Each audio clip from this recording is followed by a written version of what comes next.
Okay, live scene with a guest. And we're live. Welcome back to the show, friends. This is the For the Love of Creativity show. So as you all know, if you come out here weekly, I'm here live streaming, making art, doing cool shit. I'm Colorful Carl, and this is my dear friend, Zach Roth. We've been homies since way back. We've both had pretty fun careers and done some pretty cool shit over the years, and it's fun to reconnect here on the internets on my little channel here. And we'll be whipping together some art tonight as always, and Zach and I are going to talk about creativity and probably lots of NFTs and Web3 because we're both huge evangelists for the space. Are we evangelists? Are we evangelizing this? Evangelists. I think we're. Well, I think we're just. I think we're guardians of the vibes. You know, like we're trying to bring. We're trying to maximize human potential. We're trying to bring creativity to everyone. This isn't just something that everyone's creative. Everyone. Creative. I say this all the time. Have you ever met a child that wasn't creative? No, you haven't. They all want to make shit. They want to be inspired. They want to create. They want to have fun. They want to do shit. And it gets like bred out of us that like somehow, oh, well, yeah, that's cute. Go get a job, right? Like, so I try to punch back on that. My whole life, my father never accepted that bullshit. So anyhow, so this is For the Love of Creativity, episode 7.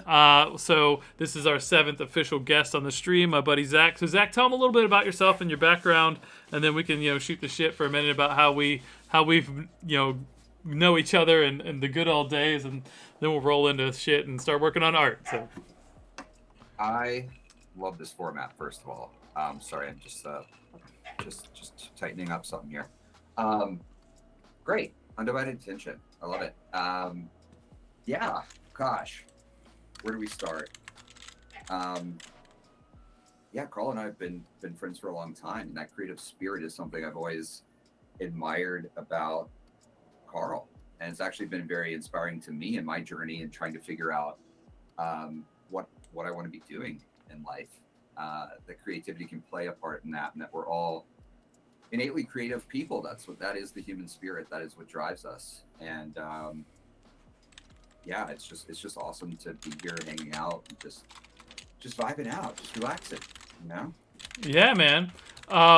So tell people about your journey, like some of your chops, if you don't mind.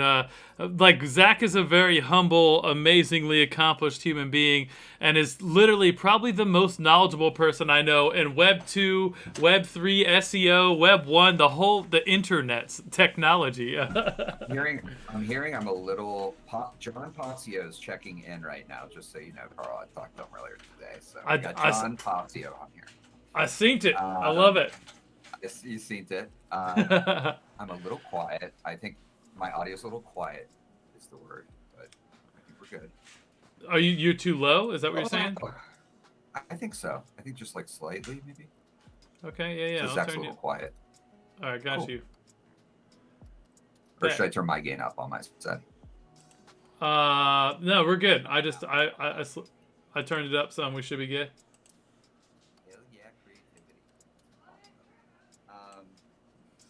So my journey, wow.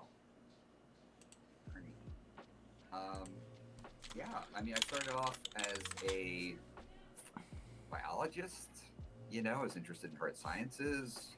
We were nerding out in high school. We were thinking about playing video games and just thinking about what it meant a lot to us at that time. That was like the origin of the internet.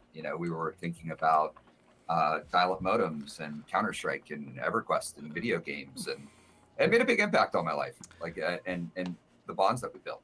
Yeah. And, biology is innately part of the creative piece too. So I went to UVA. I studied biology. I didn't finish my time there, but I wanted to expand my horizons and moved west to California. Spent some time doing search engine optimization. So SEO is search engine optimization. And one of the things that, cheers. Exactly. SEO, no, so, SEO search engine optimization, right? So I realized that early on there's a game being played with Google, right? Like everyone's trying to get to the top of this list.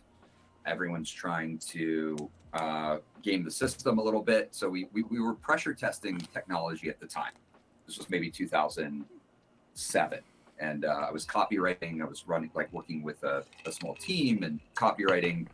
And we were really focused on how do we get people to the top of search results in Google? That's what SEO is.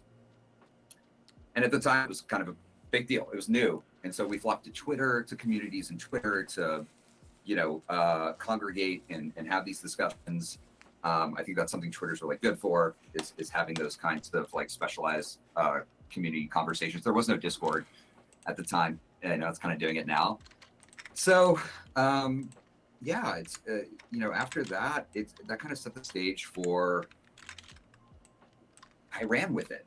I was like, this is cool. This is interesting. This is fun. We get to try to reverse engineer this algorithm, and it's like a game to me. It became like a game, and I love gaming. Totally. So it's like, how do I win this game? How do we get to the top? How do we get first place? I saw that translation in you for sure. For sure. Yeah. There was definitely a bridge there. Yeah. I remember seeing it. So yeah. So after I got kind of deep in the SEO world, I worked for a few agencies that were kind of doing this as a part of very Web2, very social media marketing. Let's take these Web2 components and run with it, and it was fine. But the problem was that agencies can provide a lot of value, right? They're like fresh eyes. It's an outside perspective. I think that's why a lot of companies hire agencies. It's like let's companies an organism.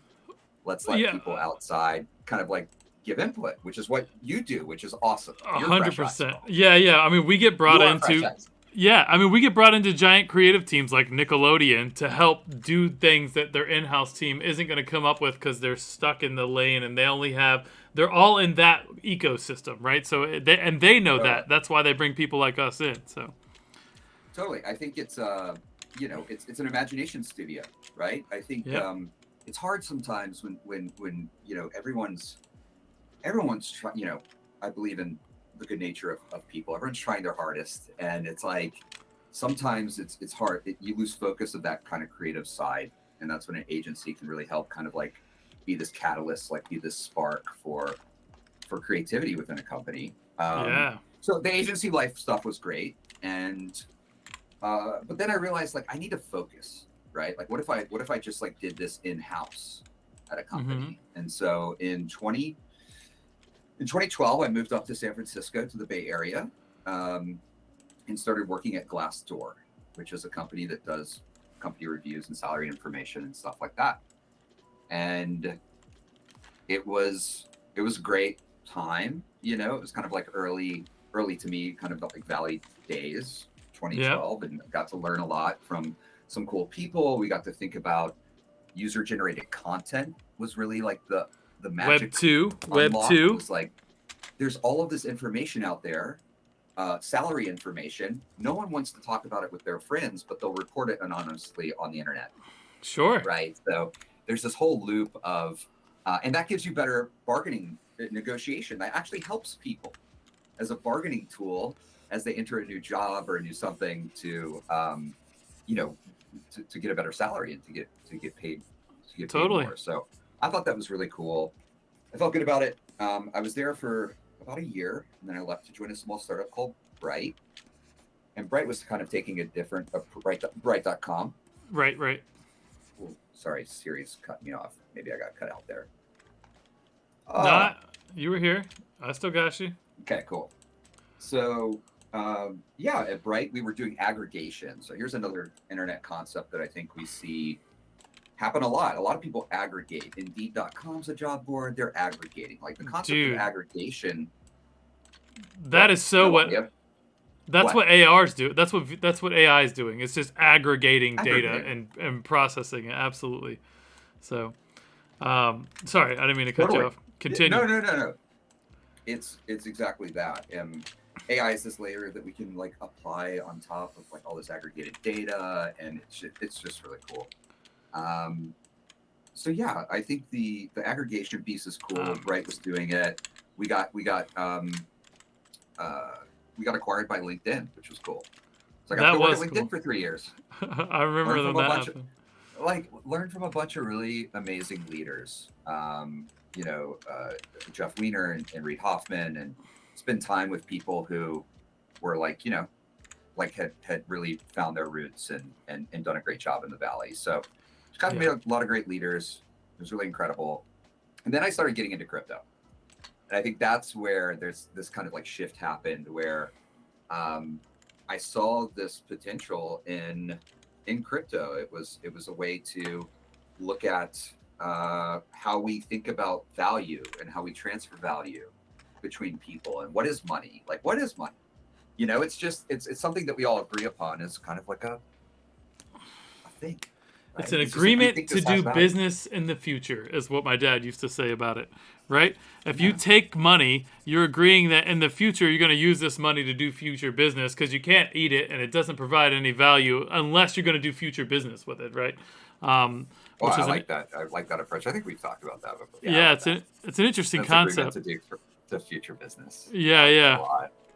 That's the old man's wisdom, I didn't know anybody else back in the day whose dad was talking about the Federal Reserve and money and taxation, and just like, it was pretty crazy. No, I know. And that was all like, and that's, a lot of that through you and him. It was like hearing that early on. I was like, oh yeah, this is challenging the norm. This is challenging what we all just societally kind of like accept as being status quo. Yeah, and totally. I've always been a little weird. And it's like, okay, like let's lean into that. Let's figure out there's something else here, right? And I think that's when you look at the origins of cryptography and Bitcoin, it's like, cypherpunks and this kind of stuff. The origin story there is like, it is the nerdy crowd and community. It is like the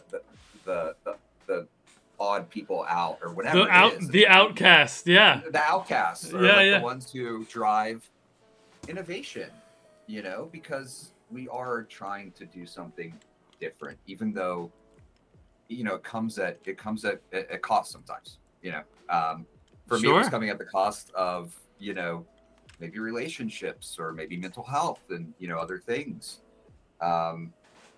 We talked about that a fair amount too, man. We really did. Yeah. And so I think beautiful. it's a good way He's to frame. Oh, hi, Alden. Hi. Excellent. I love the pop in. Yeah. Sorry. Got the beautiful old lady scoots in once in a while into the background here. Of course. All right, so I have some questions, like kind of native to the show, little. But before I start getting into the questions, what am I working on here tonight for you? You sent me a picture here, and I wanted to get everybody up to speed, and then we'll jump back into some creative questions and a little back and forth banter for the rest of the evening. Cool. Yeah. So the format here is to check out.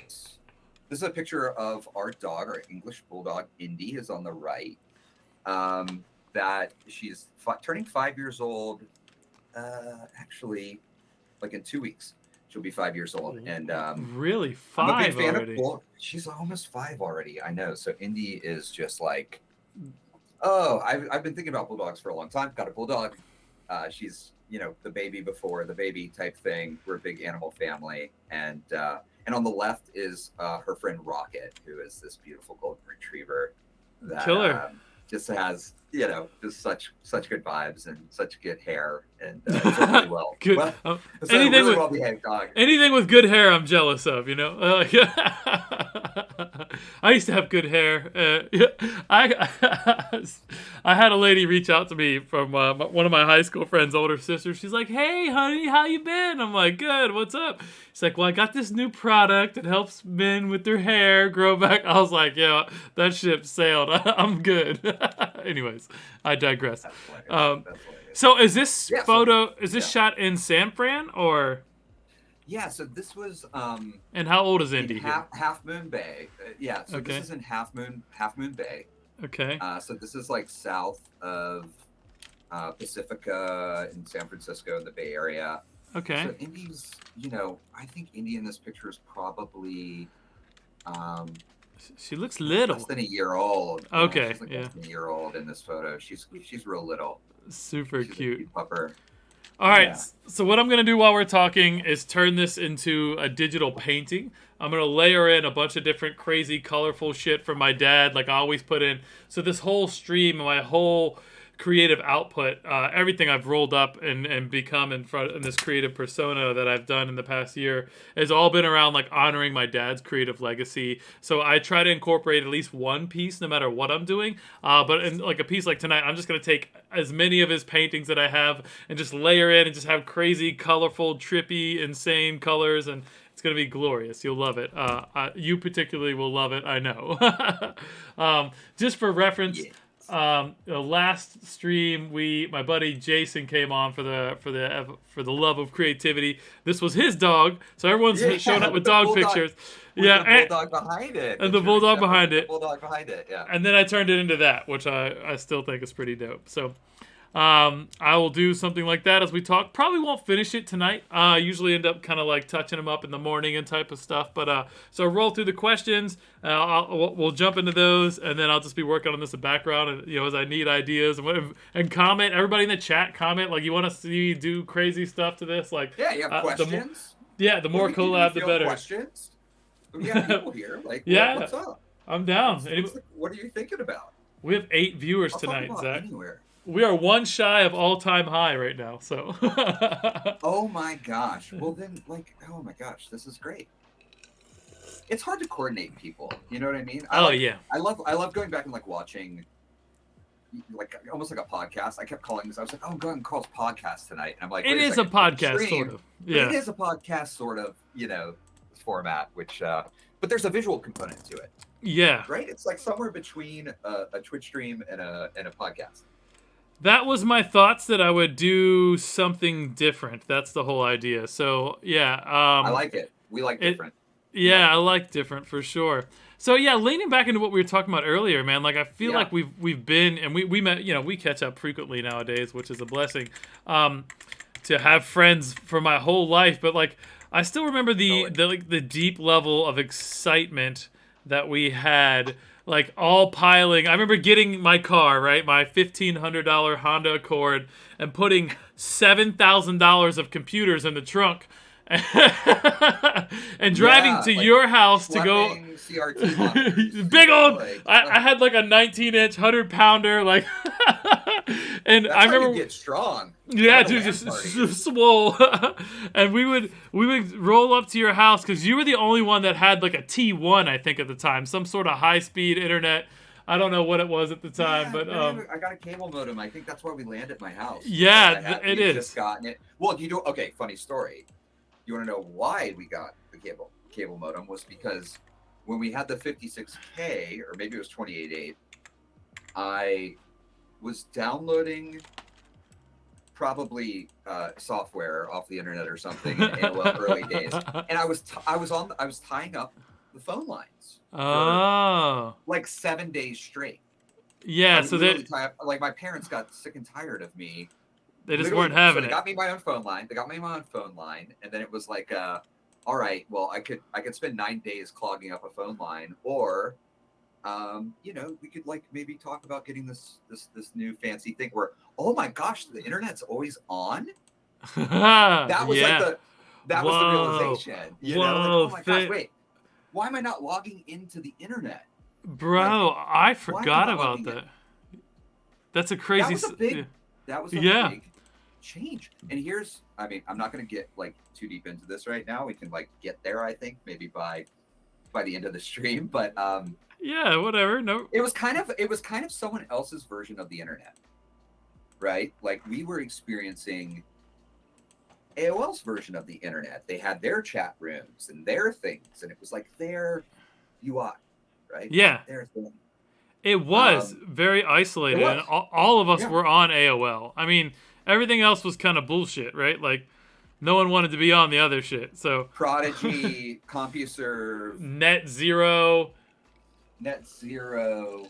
I wanted the Blabatorium and the chat rooms and the progs. Remember progs? It was like a chat bot, MIRC. Dude, I still remember meeting you like, you know. this guy's into some crazy shit. Like, it was, you were Volcom only back then. that was oh my gosh, Carl. Volcom totally only, forgot. bro. That was literally my handle. I was VB Punk for a while too. Though. You were? I By the remember way, that. Did you see the shirt right now? Captain Groovies. Yeah? Captain Groovies, which is in Norfolk, get the she crab suit. Oh, okay. Respect. I'll get out there. Respect. Little promotion for Captain Groovies. Got a little Captain Groovies. All right. But yeah, Volcom only. I was Volcom only and the Elite Coder. Oh, I remember that.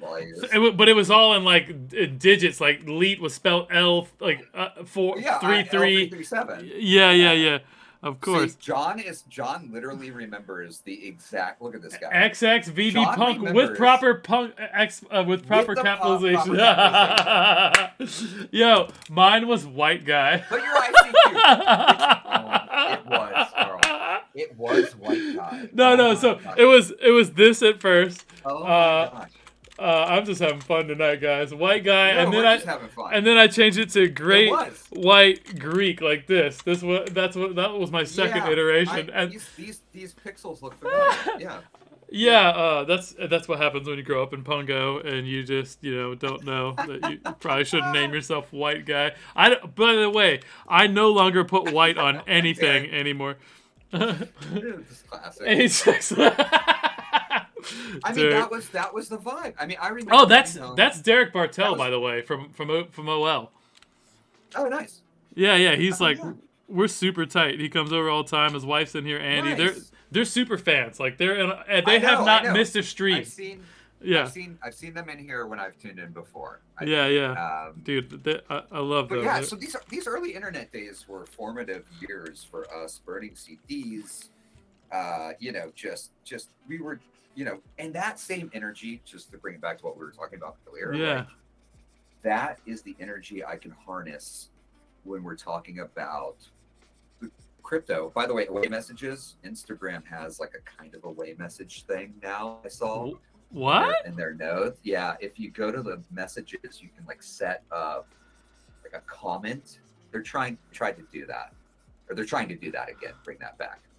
I mean, I think that's cool. It helps people, decide when they want to be dialed in and not, which is kind of nice. Yeah. I think, at the end of Ready Player One, where they like find a nice balance of like the metaverse and real life. I think there's something there. I don't know if we'll get there, if capitalism will win, but we'll see. Not that I have a problem with capitalism. We can get spicy if you want to get spicy, Carl. Dude, tell me what your spice levels are like. Brother, it's all, I don't think you're worried about what anybody thinks about you. Neither am I. No, I'm not either. That's what I've always loved about you. Yeah, I'm going to do me. Your authentic self. If you can be your authentic self, then that's a really well, thing.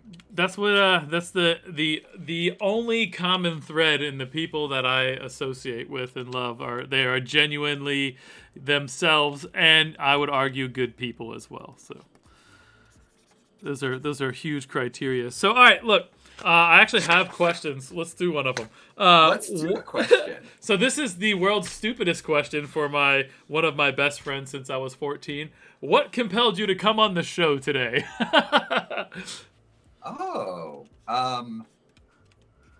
a good question. I feel like, we've just been having these epic chats lately. Yeah. And I just feel like I'm like I want to have this chat with like other people. I want to get feedback. I want to like share what we're talking about with others. And okay. I just thought it'd be fun. I just want to have fun. At the end of the day, I want to have fun in my life. That's what it's fun. Love it, bro. I mean, and I built my whole life around fun as a priority. So you're in the fun space, my friend. We're in the fun zone. So what type of things inspire you? Oh. And I think you've touched on this, but I think I've touched on it a little bit. let's see, what things inspire me? I think it's like the maximizing human potential thing, whether that's like, I'm Ooh. inspired by, my friends and my family and my partner, and being a better person. Like, we're really into longevity and understanding what is the human potential for, like, I don't know if you've heard of blue zones, where there's these areas in the world called blue zones that, there's factors like environmental factors that lead to people living a longer life. Oh. And a lot of it comes down to diet, and it comes down to, like, in Japan, there's like blue zones and stuff like this where people live to be like 100 plus. So we're really inspired by science and people who study kind of like longevity. Like, I think that's cool. They're trying to push the maximum human potential. Yeah. What does the end of that look like, I wonder, right? Like, Yeah. are we building a thought evoking AI that, like, eventually becomes sentient? Like, are we building God? You know, like, like, have we been sent here? Like, like, so is that the maximum human potential? Every movie I've ever seen, it's like Her, Yeah. the robot. It's like all these movies, but I think is it a self-fulfilling prophecy? I mean, it has to be at this point, right? Skynet, was Terminator, right? Yeah, and it's yeah. like there's all these things that before it existed. I think this is actually maybe it's like a life, not a cheat code, but like something to think about is, I think we used to talk about this was like, I remember when the Secret came out.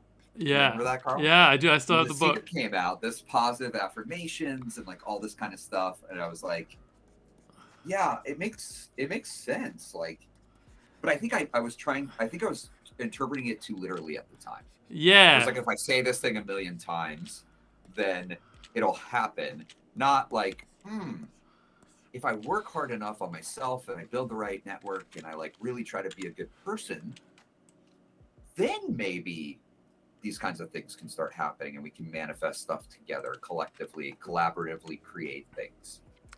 Yeah. And that, I think, is, I think that's like a big unlock.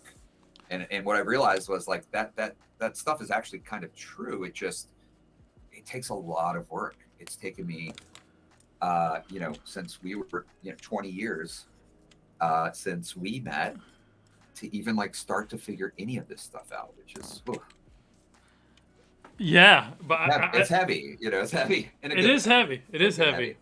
And Derek does have a fair point here that we do it all for the nookie, right? That's what it's. When I'm playing Counter-Strike, like last night, I think Jill, who's also on the stream from Zora, I was on there to, sometimes I'll just be like, we did it all for the Zookie. I love it. That's dude. what I got that nickname at some point.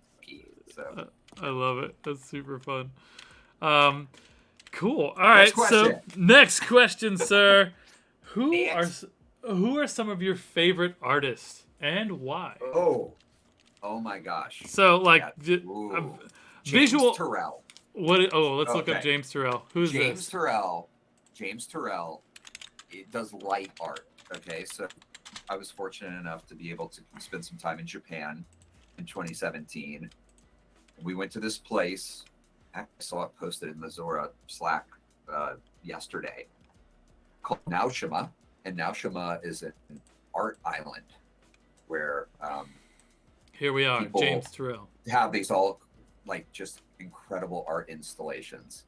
It's like an island. It's an art island. It has a museum. It has neighborhoods. James Terrell took over like a condo, like a house in this little Japanese island, and does these kind of like light art exhibits. And it's like, I think this kind of stuff is it just blows my mind when bro, this is really beautiful.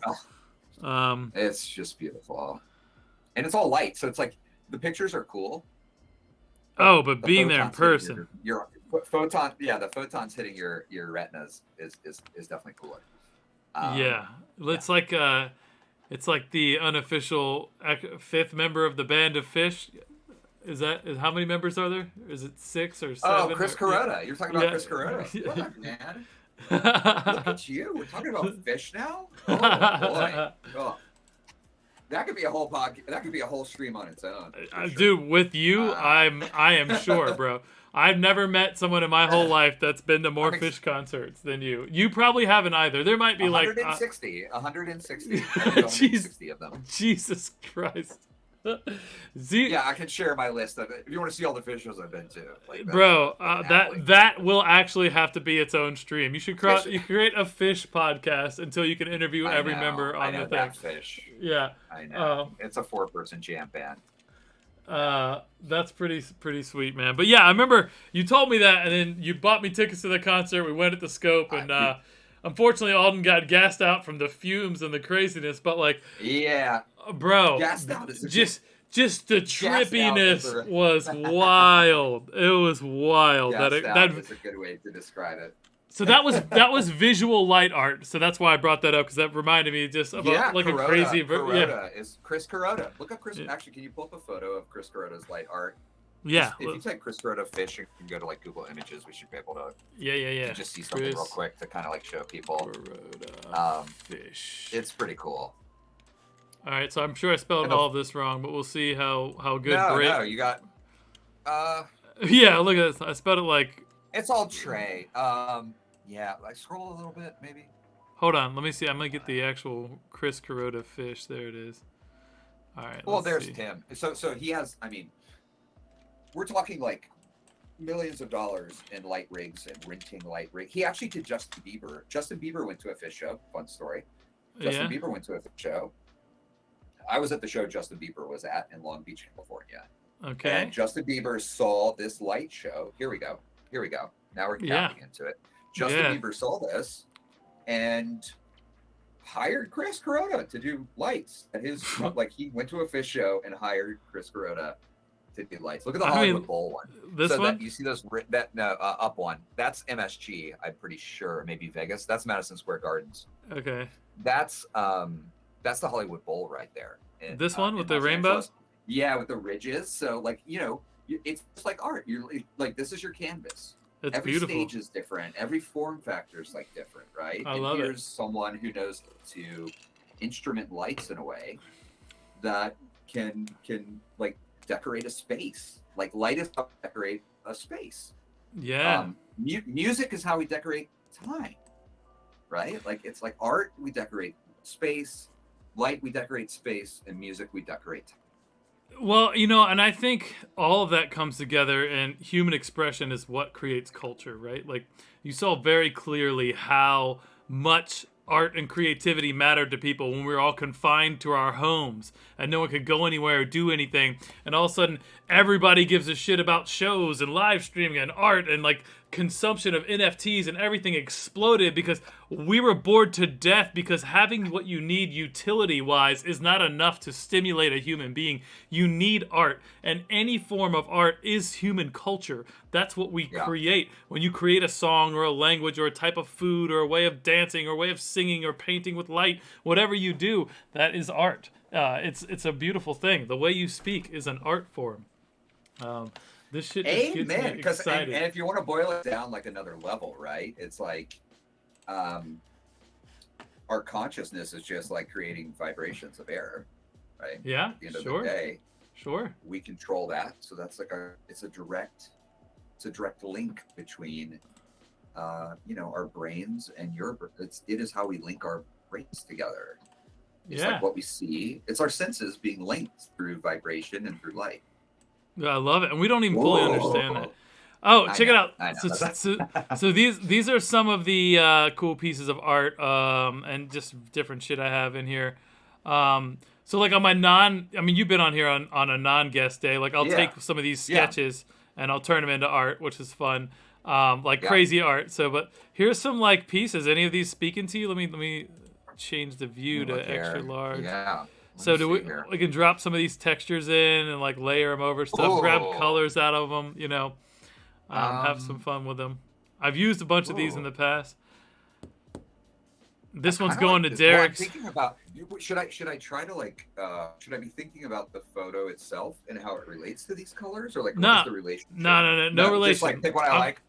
I'm gonna Oh, smash I them like together. that swirl right there. The 27N one, that one. Yeah, I like Yep. That. the when dye is dropped into water and it dissipates, like that look. Yeah. I love watching food coloring like drop in a glass. This one was probably like a 4x6 painting. Hold on, I got some other. So then, so not that one. no, we can use that one. I just want to show you some of these Okay. other ones too. So there's other one. Yeah. This is my NFT I bought. This is part of the Crazy Carl collective. This is the Meta Buddha. We wrote an entire comic on it. Meta Buddha. Meta Buddha, bro. It's a tier 3 crypto tat from the Colorful Carl. Or sorry, the Crazy Carl collective. Colorful Carl's me. I just happened to show up. There was a bunch of other Crazy Carls there. They let me into their community. This one's sick as fuck too. I love this one. That's very cool. But I'll drop that one in. The first one you picked. I just want to scroll through some of these, and we'll layer in more as we're having more fun here. Okay, so. cool. Great. Let's see. Let's have more fun. All the funs. All right. So next question: what is your favorite type of visual art? And that can be like I love watercolor art, or that can be I love sculptures, or I love bronze. I don't know, whatever, however that hits you. Yeah. I like simple bold colors next to each other. Sometimes. Okay. Oh gosh, who am I thinking of? Can't think of their name right now, of course. But in the SF MoMA, there's I like modern art. I like modern art. Sculptures. I mean, I do like sculptures a lot. Industrial, like very industrial stuff. I like stone. I like smooth concrete. Like I really like. That was one of the things in Naoshima, that art island. They like the is when a museum is art, right? When like the curvatures of the wall, architecture is actually I think what I'm talking about. Yeah, it is. I love I love architect. I love looking at architecture. Cool. Yeah, I can. And photography of architecture. You did a fair amount of that when you were on your little world travels there a few years ago with your lady. Yeah, and Trish. I grabbed a. I finally invested in like a nice camera. I remember. Yeah. And it's a fixed focal lens, so it's I think 28 or 29 millimeter. Okay. And it was good because like I'm still like learning. You know, I was like very much learning. And it kind of focused me. Like you have to get close to things. There's no like zoom and stuff, right? So it forced me to. It's like good for street photography, and like I kind of have to like I have to position my body in a very specific way because I can't zoom and dial it in. So yeah, I got into photography just like, you know, as a again, I think at this point in my life I didn't realize that I was being creative and hopefully creating art and like doing cool things. Yeah, you've always just I think that's something you and I have in common. Like we find a thing that excites us and then we just fucking go whole ham into it and just see where it goes, you know? Totally. It's funny when you were talking about your journey early on and you know, in SEO, and I remember I was talking to a guy after you'd moved and I was just networking in the local space, but he worked with you at Targetum and he's like, yeah, man. Oh, yeah. He said to me, wait. Oh, dude, Targetum was the first company I worked. That was the first SEO company. We were like 6 people.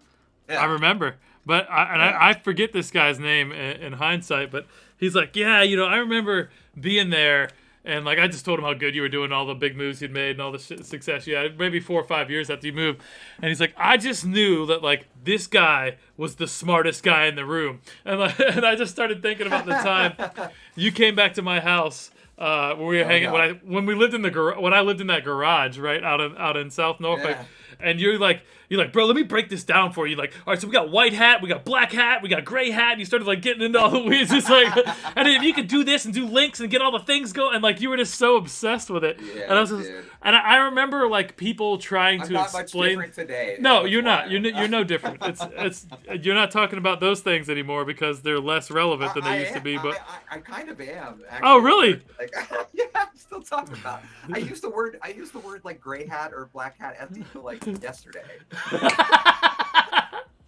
I love it, dude. But you're like that about everything.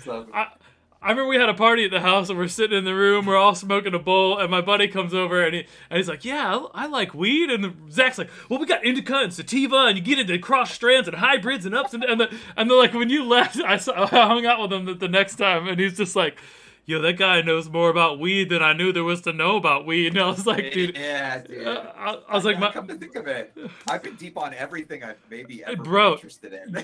That's what I was trying. The moral of that story, circling back into the first statement, is you just go deep on everything. Like, if you're excited about it, you're going to go hard, right? Like, we got great at EverQuest, and we were crushing it and doing cool shit. And, like, totally making made an amazing guild. We're doing cool shit. And next thing I know, you're like hacking the server and like figuring out how to teleport your character to rare drop. So, like, dude, okay, let's tell that story. That's actually worth telling because, like, real quick, because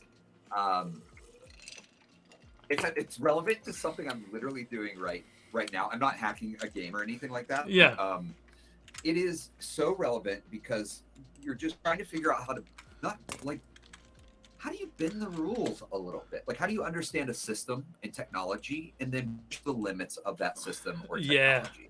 Bet. And that is like exactly what I like to do. It's innovative thinking, right? It's innovative thinking. Like, everyone's going this way, so how do we get there faster, right? Like, that's all. Totally. And yeah, that was like one of the first.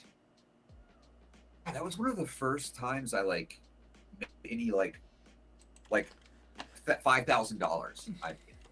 And I made it through. Excuse me, it's a little dry here. I made $5,000 from like selling these exploits that I had like made, and I was like writing macros, and I was like, oh, I can actually make money doing like codey nerdy stuff like that. Like, it's a way to make money. That experience kind of set the tone for me a little bit of, okay, I can have fun, I can do what I'm interested in, and maybe I can be living off of it. Yeah, I had that same sort of epiphany about NFTs that I had when I was in the buying and selling space in EverQuest. Of like, oh my god, I get this. Like, I saw some shit hit OpenSea the other day, and I was like, oh my god, I know who this guy is. I verified that this was this guy. It's like a little person that's like in the MMA scene, and he's just like huge in the space, but he's not actually a fighter.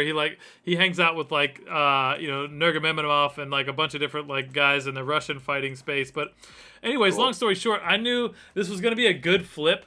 So I just bought a bunch of them and did a 10x flip in 4 days, because I just like, there was no way, because it was trending #1 on OpenSea, and I was like, all the dots just connected with me. I was like, okay, #1 trending. This is the legit collection. I just verified. I went through the Twitter page, saw the posts, saw the promos.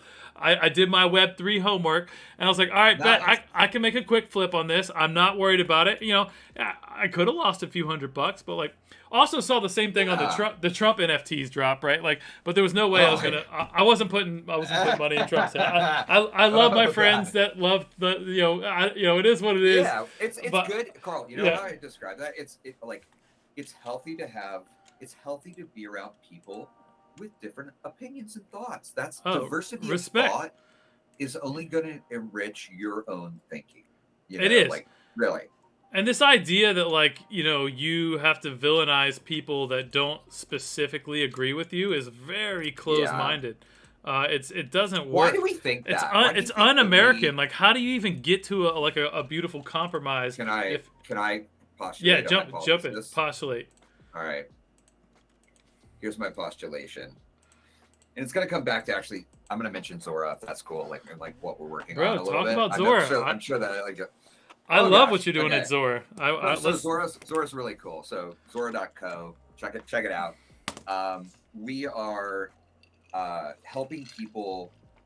We're building tools for creators to put their creative work on the blockchain, on the Ethereum blockchain. And that is it only artists Ethereum? And creators. Right now it is. Right no now Polygon either. Ethereum. We're thinking about layer 2s. We are thinking about that. So right now we're building on top of Ethereum. Okay. And if you're an artist and you're a DJ and you want to make beats in your spare time, it's really hard for artists to to get paid. There's so many middle people in the way, and labels Gatekeepers. and gatekeepers. There's so many gatekeepers. Yeah. And we make it easy. If you don't even know how to code, you can come on to Zora and literally start minting your own art and get paid, and get paid directly. No middle people. So talk about that. Like, how does someone mint their art and get paid, right? They have to have a community. They have to drive people there. You guys aren't like... Yeah, we're working on things like that. We're working on thinking about how do we build, more of an audience and more of like the products that will help artists have more of a platform and get more eyeballs. That's join Zora. This is an amazing opportunity to help creators get paid. And it's a really incredible company with some amazing people. I have like so much fun at work in the best time. And, I think the kind of meta comment here about algorithms and divisiveness is, I'll just go into it. When you have a company that's motivated by profits, right, it is optimizing for itself.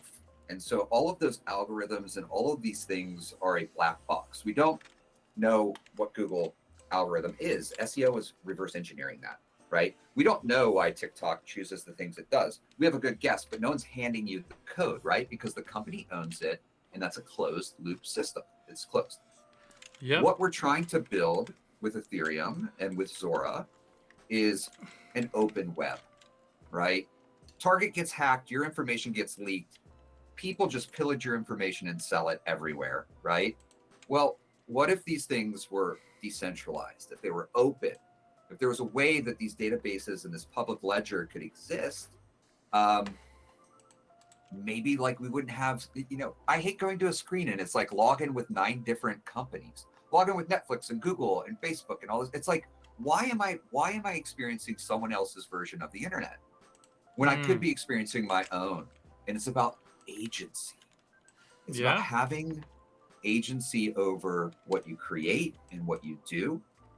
Google and TikTok and these platforms, they're monetizing our attention and our and what, in order to do that, they're showing us what we think we want to see. And these algorithms, unfortunately, are dividing us. They're just they're like, they're just dividing us. It's kind of just like that simple. And it's sad to see play out. Everyone has different incentives, but I think what we're doing at Zora is kind of like, it's a little punk rock. It's a little like it's a little different, just like we've been talking about all night. It's like, follow that different weird kind of path, and let's be creative, and let's figure out how to get art out there and people to be able to like be themselves and have control. Get your creative weirdo on. I am a huge advocate for that. Totally.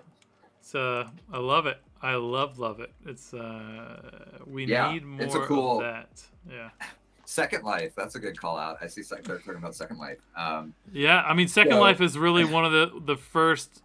It's really one of the biggest metaverses there is, right? Like, I think all of these companies are going to start 100%. Really referring MMOs. To themselves of meta. Oh, MMOs were it, right? Like MMOs, EverQuest, we get that. Literal sense. Yeah. And that's actually probably why we're also drawn to this stuff. For sure. We understood. We've lived it. We woke up at weird hours of the night to camp mobs and like shit just because this virtual world existed and we wanted to be a part of it. Bro, think about the flexes that we used to have, right? Like when in EverQuest, when you could get the new patch came out, you had the updated graphics and you could look real cool, right? But I remember when I got the mithril armor set that was chainmail for my druid, and it was that powder blue, bro. Like, I've never felt like, I remember walking around like in East Commons and my powder blue full chainmail set that you had to camp rare drops in the fade wire for like 30 hours. 30 hours easily just to get this drip. Well, just to get the chance to possibly craft it, right? Because you might fail the craft, right? It was insane. Materials. Yeah. But I remember that. Okay, so fast forward to yesterday. All right, my son's 11.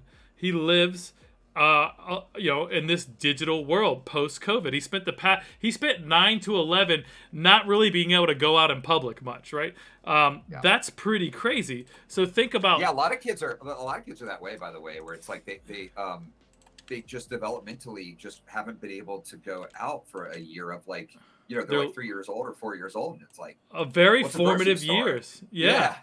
So he gets on VR a lot. He's got Oculus, right? And his favorite thing to do is VR chat. So him and his friends do all this hanging out, and they do all VR this. VR chat's awesome. It's awesome. I gotta say, it's really cool. Blows my mind. This blew my mind yesterday. I was like, so what do you guys do? He's like, I don't know, man. I'm in a chill room. I'm like, well, what's a chill room? And he's like, oh, you just chill, Dad. I was like, so you have these goggles on and you're in a VR world chilling, right? And he's like, yeah, check it out. So he gives me the goggles, right? I get into the thing and I'm in this room that some 16-year-old created. That's a skyscraper penthouse in like a Tokyo, New York City. Beautiful 360 views. There's patios you can go out on, and you can't fall off, right? You can walk to the edge and it stops you. There's TVs and movie theaters, and like this is like a 7-8 bedroom massive house, like equivalent to like 5,000-6,000 square foot in real life. And he's like, you just chill, and you want to watch something, you put it on the show. And he's like, you watch it on the virtual screen. He's like, I was just watching Puss in Boots. I was like, what do you mean? Puss in Boots is in the movies, bro. Like, he's like, oh yeah, you can watch anything. And I kid you not, Zach, like they don't even, like, I'm on a call just before I did this with my son with the U.S. Patent and Trademark Office on a webinar talking about like NFTs, and people are panicked about copyright infringement, whatever. And I was like, the kids are fucking watching everything for free with no paywalls, streaming it live in what their version of Napster is with like perfect speed. He can pull up any episode of any anime, any show, any movie, and it displays on a crazy movie theater in this virtual world that some fucking kids made in their free time, bro.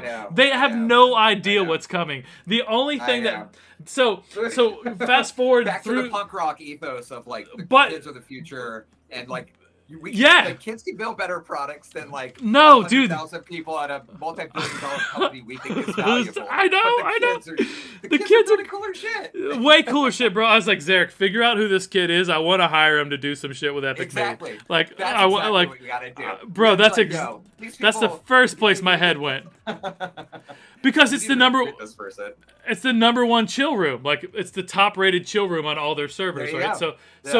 But I say that to say this: the whole place was covered in artwork. There was like my 16-year-old bedroom had a bunch of pictures of Pamela Anderson and Carmen Electra and surfers and skaters. Like, there was hot anime chicks and like cool anime shows and Dragon Ball Z posters all on the walls. Like, this was the coolest place you could possibly imagine. One of the rooms was like a studio that was like a cave. Like, you click on this thing, you teleport into like a cave room. Like, the ceilings and walls were all a cave, and it had another theater in there and a game room with a pool table, a legit pinball machine. And I'm just like, all of these things will be NFTs eventually. People will want to buy a name brand Rolex version, like whatever someone already bought a Roblox bag for $5,000 that's a Gucci collab. Well, let's talk Roblox. That. That's crazy. So let's talk about that for a second, because I think that's a really, really important piece of this. Because it's a huge piece of it.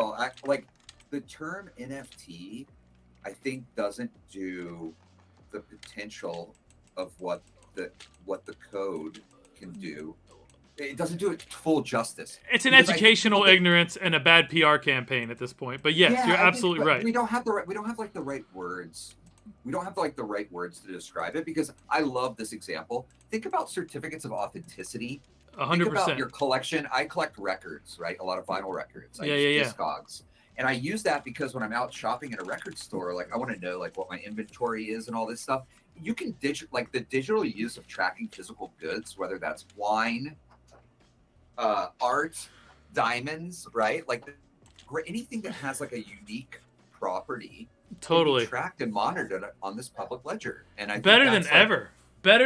It's a more efficient system than we've ever had. Think about titles for a house. You don't need a title. You don't need title insurance anymore. The shit's in the blockchain. You know what I mean? Oh my gosh. Being a homeowner and having sold a home, I'm just like, I wrote a check yesterday and I was like, this is garbage.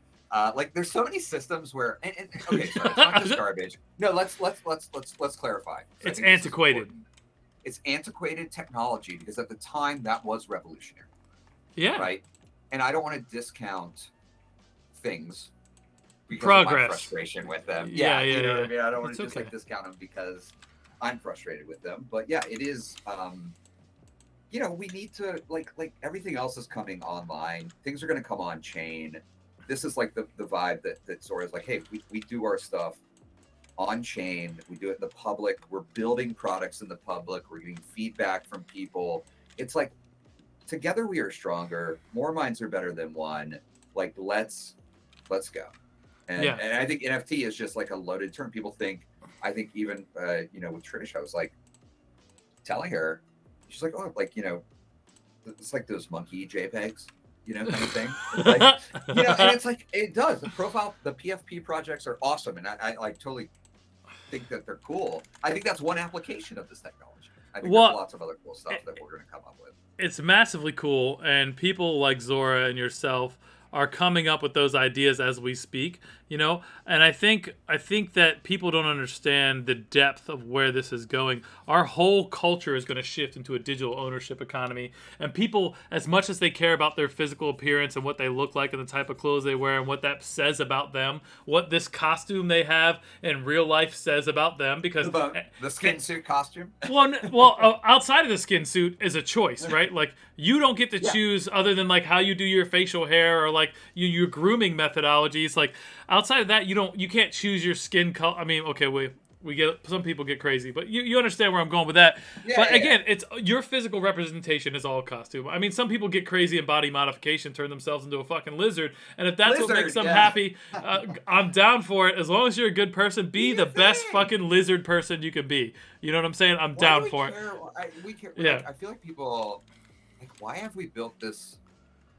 It's a cultural thing, I think. Like, of course, like it's a why puritanical cultural thing. Yeah, it is. I don't want to like completely go there, but it is. Agreed. I mean, it has to be. Someone said this is good and this is bad at some point in time, and then everyone said, well, that's good and that's bad. And it's, life is not that way. It's not. There's so much where it's mostly gray matter up here, and in life, and guess what? Most people, I think, like politically, are actually like in the middle, but we're presented with the sides, and we're in the and guess what? When we're amplified, when people's voices are amplified on the internet, it's easy to go to those sides, you know, and that's where we end up congregating because we're also a little feisty, you know, like we want to start shit sometimes, and we want to like have you know, combative views, you know, we just like we you know, we're human.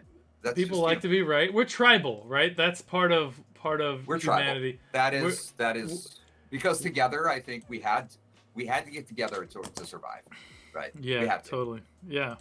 And you know, sometimes resources got thin. I don't know what the thing of human nature is. I'm hoping that as technology evolves, I'm hoping that eventually we can get to a better consciousness where we don't let greedy leaders start crazy wars and turn us into like hating other human beings. Because I guarantee if you ask Russian people and American people and whatever, like we all want the same shit. We all want to be happy and have a nice life and like, you know, not have like our children die or go hungry. Like it's not real fucking complicated. You know what I mean? Like it's Maslow's hierarchy of needs. Right? It is Maslow's hierarchy of needs. Yep.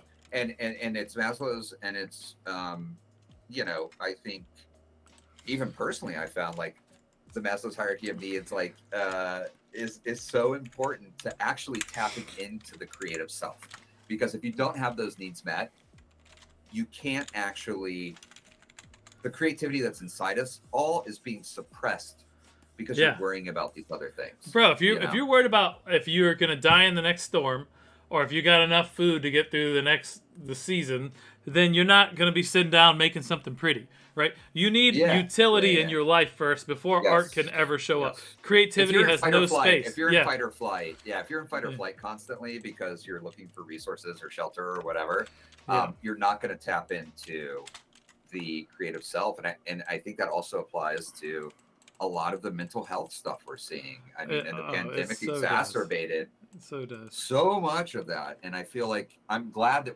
I feel like we're finally at a point with that stuff that we're talking about it.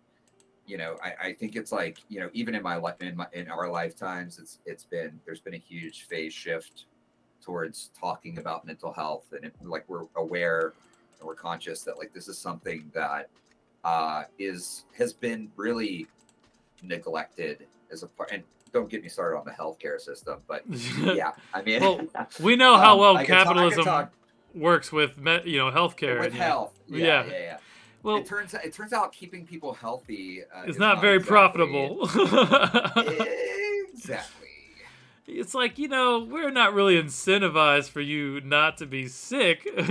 So Yeah, and what's funny about that is like preventative healthcare is so important, and but you know what, it really stems from change. Like, people do not want to change for the most part, I think. Or let me rephrase that. It's really hard to change. It's really hard to change, whether that's location or jobs or whatever it is. It is really difficult. Like, you have to have a high appetite for, I think it's a risk appetite thing. Sure. Like, some people are inherently more into taking risks than others. And that is given to us by our families, I think. Like, how we're raised. It dictates like a little bit like what your risk tolerance is. It's got to be, man. Like, I think that in my experience, that's what I've seen, right? Like, my risk tolerance is through the roof, but like my father was crazy. He was like, and that's also part of the mental health conversation. In a great way. My father was beautifully crazy. yeah, and that line between being creative and being crazy, and like, I don't even like that. That word is like, I think there's no negative connotation in that for me. Yeah. Because totally. My dad used to self-describe as like, "Hey, I'm fucking nuts," and that's but that was just like, he embraced the fact that he knew, and he would follow that up with the consciousness of it's no measure of health to be well adjusted to a profoundly sick society, right? So like, he knew the game he was stuck in was bullshit. So he embraced the fact that like, I don't play this fucking game. I do my own thing. Like, I don't define myself by this bizarre fucking culture with weird norms that don't make any sense. Yeah. So yeah.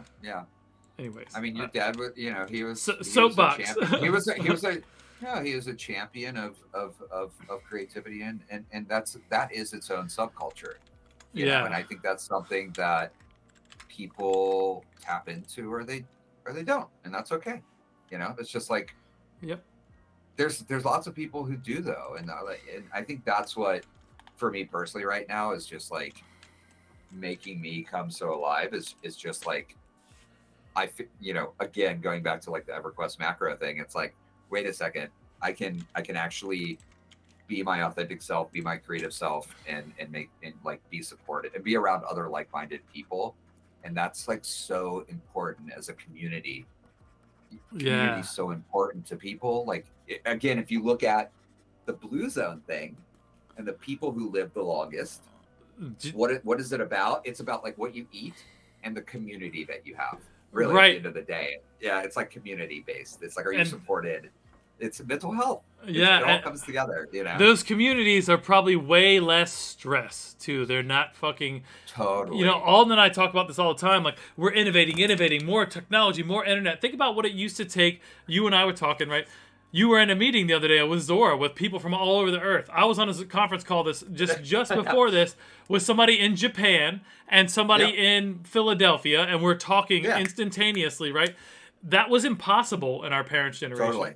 Okay? Totally. But even if it was like, hey, we're going to have a meeting with, 5 people here locally in the 70s, you have to plan that out for a week. And then you have to coordinate it. And then everyone has to show up because, otherwise you got to be on a phone call, conference call, and God knows if that even worked that well. And so you think like... A bridge. Do you remember the bridge? You had to dial into the bridge. The conference bridge.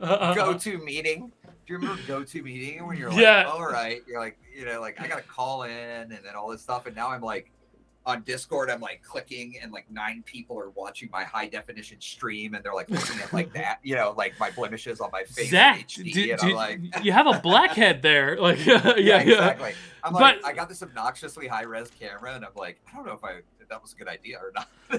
Why do I want to be seen? I can't see that well anymore either without my glasses on, so it doesn't even matter. But so my point on this part is that you and I, as grown ass men in our late 30s now, can get more done in a day than they could have done in a month, right? Yeah. Yeah. However, we have no more time. We didn't get any time back. That? We got zero time back. We're doing shit in a week that would have taken years, and like we have less time. It just demands more. It's fucking nuts, right? So like I'm hoping. I think it's because we're more distracted. It's just have more distraction. No, it's because the more the technology innovates, right? The more you can do. Thus, the more this company can get done if they utilize that technology, so they can outcompete this company. So this company's got to keep up, and all this is a capitalist rat race. Well, what that is, Carl, is it's everyone's race. Everyone's optimizing to grab your attention. Like that's the commodity of capitalism is attention. Well, it's because the only finite thing in this life is time. It's time. Well, yes, it's time. So it's like capitalizing on your attention span and your focus and your time is what generates the dollars. Whether that's a click on Google, it's looking at a billboard, it's like, whatever it is.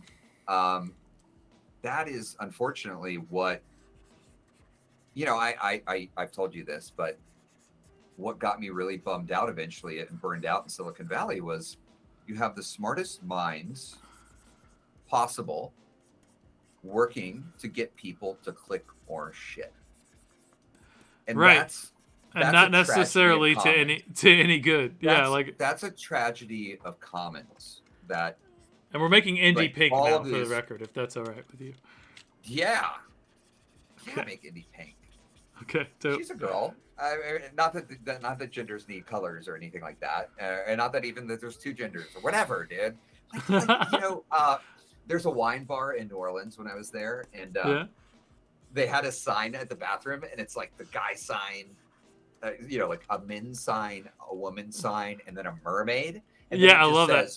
And then it just says, "Whatever, wash your hands." I've seen shit like that with like robots and and it's great. It's like, hey, just give a fuck. Like whatever. Just go take a shit and then like let's continue on the conversation. Like that's the least important part of being human. Like let's keep it moving, right? I'm looking at Indy, so I'm like getting close to my monitor here. Indy pup, she's a little piggy actually. She definitely gives me pig vibes. And at times she's a deer, kind of like she's very springy. Like for a bull, you think bulldogs are like... Bro, they're explosively packed with dense muscle. What are you talking about? They are just a meatball. Yeah. She's a meatball. And she's a beautiful little meatball. I love it. She's a cute meatball. We love her. She's high maintenance though, Bro, bulldogs are they're high maintenance. Bro, I've got 2 80-pound Englishes, like 2. Like I know. Yeah. They're a lot. They're a handful. And my guys they got so many problems. I know, unfortunately. I just feel like a bad dad dog, but dog dad. Yeah, whatever I am. Dad dog. I feel I do my best. I do my best work. Sometimes it's not good enough, but shit happens. Dude, all we can do is just try our best. Really, I mean that's it. This is true, sir. Do you want to talk about did we talk about nouns at all? Can we talk about nouns? We did not talk about nouns, but we certainly can. Go for it. I mean, it's like really deep. I mean, it's like a lot. I don't know. Like, if there's like Bitcoin and Ethereum and buying and selling Bitcoin, if there's like NFTs and maybe you bought or sold or own NFTs, and then there's DAOs, which is, nouns is like a specific kind of DAO. So if you look at the funnel of like interest, it's very specific, but it is, we've been talking about a lot of companies, right? And this concept of an LLC or what color should we make this other dog? Rocket? Yeah. I think Rocket is like, I get like Superman vibes a little bit from Rocket. Like if Rocket was a superhero, Rocket would be like Superman. We're He's going also with kind of blue. a gentleman. He's kind of like top like you wear a top hat probably if Rocket was a human. Bro, would you like me to put a top hat on him? The dogs can definitely have hats. There's no rules here. This is the crazy Yeah, land of I colorful mean, can the Carl. dogs So, have? Can we just put hats on the dogs? bro, I can do anything. Like literally, there's no limit to my creativity By or the my way, ability to I gotta execute. say, I'm just one fucking of the around here things tonight. I know. So, One of the things that I realized at work too is so incredible is having a design partner. So I didn't. I did a little bit of coding, but I've mostly been just like a thinker and a talker for most of my life. And working with a design partner, like someone with skills to translate ideas to visual things, canvases, has mm-hmm. been one of the biggest unlocks for me at work. Is like having I had this incredible designer that I work with named Luka Mar in Croatia. And Luca and I wait, it's his like afternoon or evening. It's my morning. And we spend an hour or two every morning just like talking about like the products and buttons and how users are going to interact. And we're in Figma and we're just like real time collaboratively creating together. And it's been one of the most powerful things for me being able to have a design partner um, that I can just like communicate with like that. Because Yeah. I've never known Photoshop. I've never done Photoshop. I did Lightroom for the photography stuff, but having like a designer to work with that is on the same page and can like literally spitball back and forth with is probably my favorite part of like the creative process right now. Is like Collaboration is at the core of all great creativity, right? Because it has to be. you can't It has like manifest. It's really hard to create something very unique by yourself, right? So like even yeah, if you're like not because actively in collaboration, like we only have our views and like our experiences to draw from.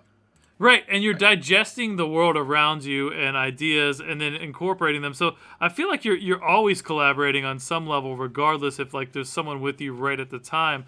Like even now like I'm collaborating with my father, like these colors are coming from a palette that my father painted 10, 20, 30 years ago depending on which Yeah, painting I'm grabbing it from. And like I yeah. find that like that really helps me put in something that becomes very cool with balance. But yeah, the collaborative process is fucking outstanding. I love it, both professionally and personally. So Amen.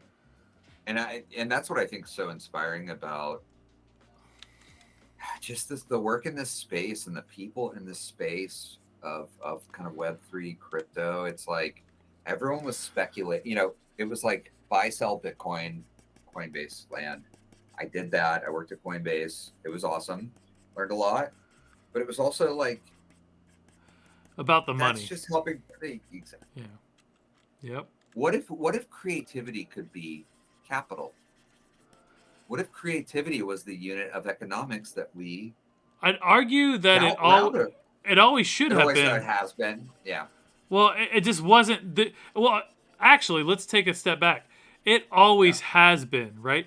You're buying into the creative brain power. The problem is the consolidation, right? Like we all love Nikes or Adidas or whatever your brand is, Yeah. right? But that in itself is creativity and the manifestation of human beings and brand, Yeah. and it's the collaboration of shitloads of designers. But the work for hire model basically strips the intellectual Yes. property Yes. copyright away from the human being. So like all of the work I've ever done, we have teams and we're all, we all collaborate on this, and like I don't like it's not about like Epic Made championing this, and I Yeah. always, but I'm still stuck in this traditional system. Don't let me fake that I'm not. Yeah.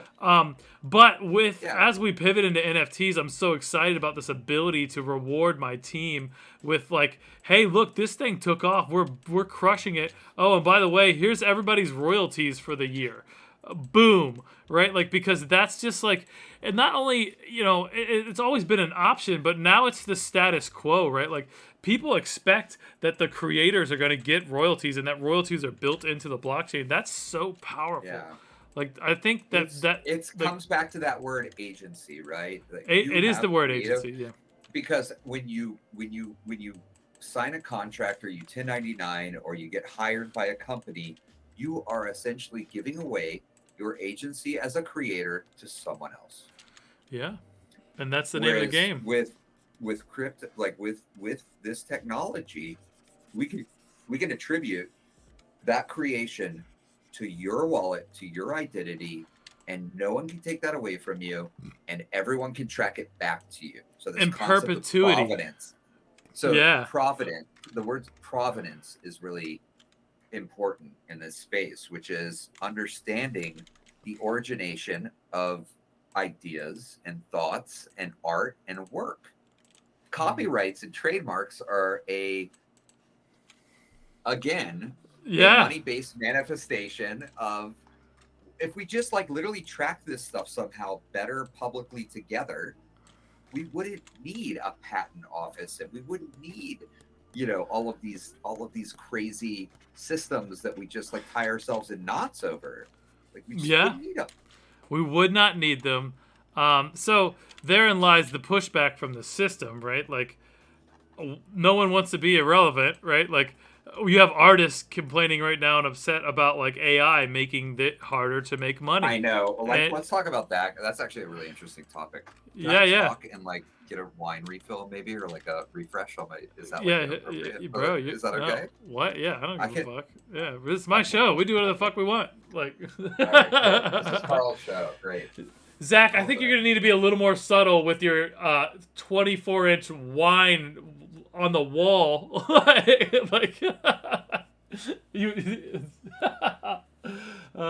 Good times. Joey, no focus. What up? Hey guys, let me take a little moment here. If you guys haven't ever been here before, thank you for stopping by.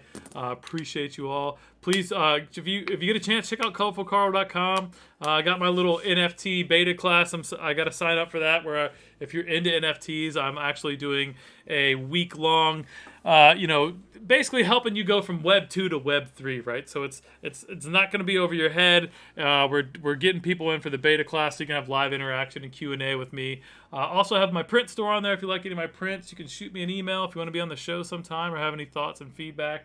And feel free to check out Epic Made and my NFT collection. Which, Zach, I got to get on Zora, I think, right? Like, I don't know. Do you guys import collections over there, or you guys only do your own minting locally? Yeah, we do drops. We do collections, or what we call drops. We do additions and drops, and come check out Zora, and yeah. Can I import my collection over there that I already have? Right, so it's already minted to the Ethereum blockchain. I've imported it to several. Right, so it already exists. If you've minted it, then you're using a smart contract that was probably developed by whatever platform you minted it on. We had it custom developed. It's a custom contract. So my shit's bona fide, bro. I'm deep. I can update my own shit right now. My NFTs are updatable, and I actually know how to do it. So, which is crazy. This guy. Bro. I can. When you buy my NFTs of my dad's, you get to claim the original work of art, and then I update the NFTs registry data, metadata, so that it says who owns it and that it has been claimed. So that's next cool. level, bro. I know. Now you know the guy that has a next level NFT. So we can't. So I'll say this: we can't right now move that collection onto Zora, but I will say that I am working my ass off to build some really cool shit where everyone is going to be able to enjoy all of this art on the blockchain. They're going to be able to enjoy it, and in that process, Carl will be able to pick up and aggregate and bring together all of those contracts into one place. Okay. All right. Yeah. Well, keep me in the loop, brother. And I'm always happy to guinea pig. I do have quite the body. So I got 700 pieces of work of my dad's. I know. Which is sick. I gotta pull this Carl, up. You know about burn to redeem? So this concept of burn to redeem, where like you mint a token, right? Mm-hmm. And we put up a bunch of tokens, and then in order to redeem a piece of your dad's physical art, you have to burn the token, right? So this concept of burn to redeem is kind of like pretty cool. So Like in terms of like exchanging. yeah. Yeah. How do you feel about that? Yeah, no, I love it. I think the diversity and ability for people to express themselves and create collections, and I don't like how this is displaying. I'm going to pull it up on OpenSea. I love that, and I've seen some artists do that successfully. Quite cool, right? My concern, no concern actually. That is a cool way to do it. So, dot dot dot. My thoughts and my thing in this space is that I created my collection to honor my father's legacy of creativity that I promised him I would do on his deathbed. So for me, I'm making sure that even if I don't get my dad's art to the level of where he gets the due that he was deserved, that he didn't get on his deathbed, that like when we're laying there talking and, I'm worried about the man dying, he's talking to me like, Carl, I never got my art out there. I'm like, Jesus Christ, Dad! Like, okay, I said I got you. So what I did was I made the first of its kind NFT art memoir. So you can click on any one of these pieces, right? Like faces of this one right here, Mayday, right? This is an NFT art memoir. So what that means to me is like every one of these, I wrote a story about my dad, and each piece minted it to the blockchain with the art from my father, and then I have a rating system on like, hey, look, so this one's unclaimed. This is the size it is. This is the style. This is the year it was made. These are the colors. Does it have a signature, right? And then I created levels, like the physical condition levels. I meticulously documented this shit because I wanted this to exist forever. Right, I want to make sure that it might be 200 years from now that my dad gets discovered for some reason, or maybe it never happens, but at least I put it out there so it's in perpetuity going to be potential that someone thinks his shit is cool, or maybe it'll just be me. You know what I mean? And I think that's the whole concept, Carl, of like mint it, fuck it. Like we have a thing at Zora, sometimes we say it's kind of like, fuck it, mint it. And that just means market. Right? It just means it's like put it out there in a place that everyone can validate and recognize that it was there.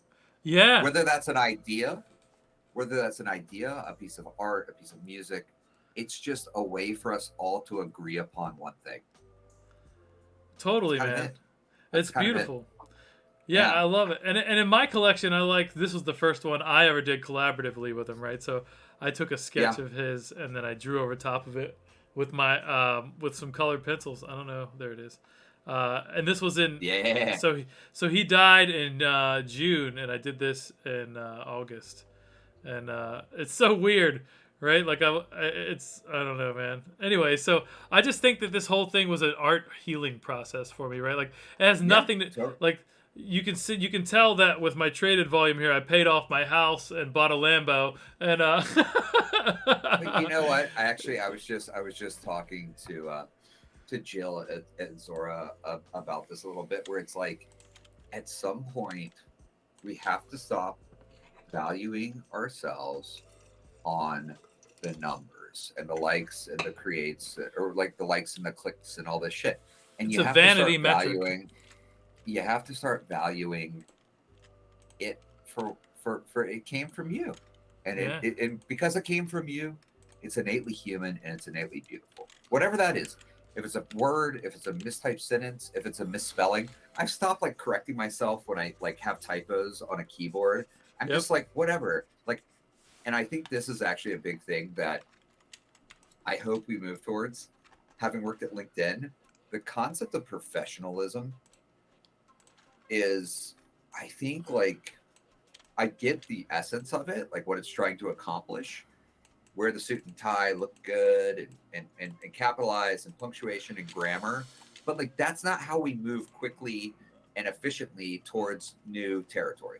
I think that is the lie we were told to enforce classism, right?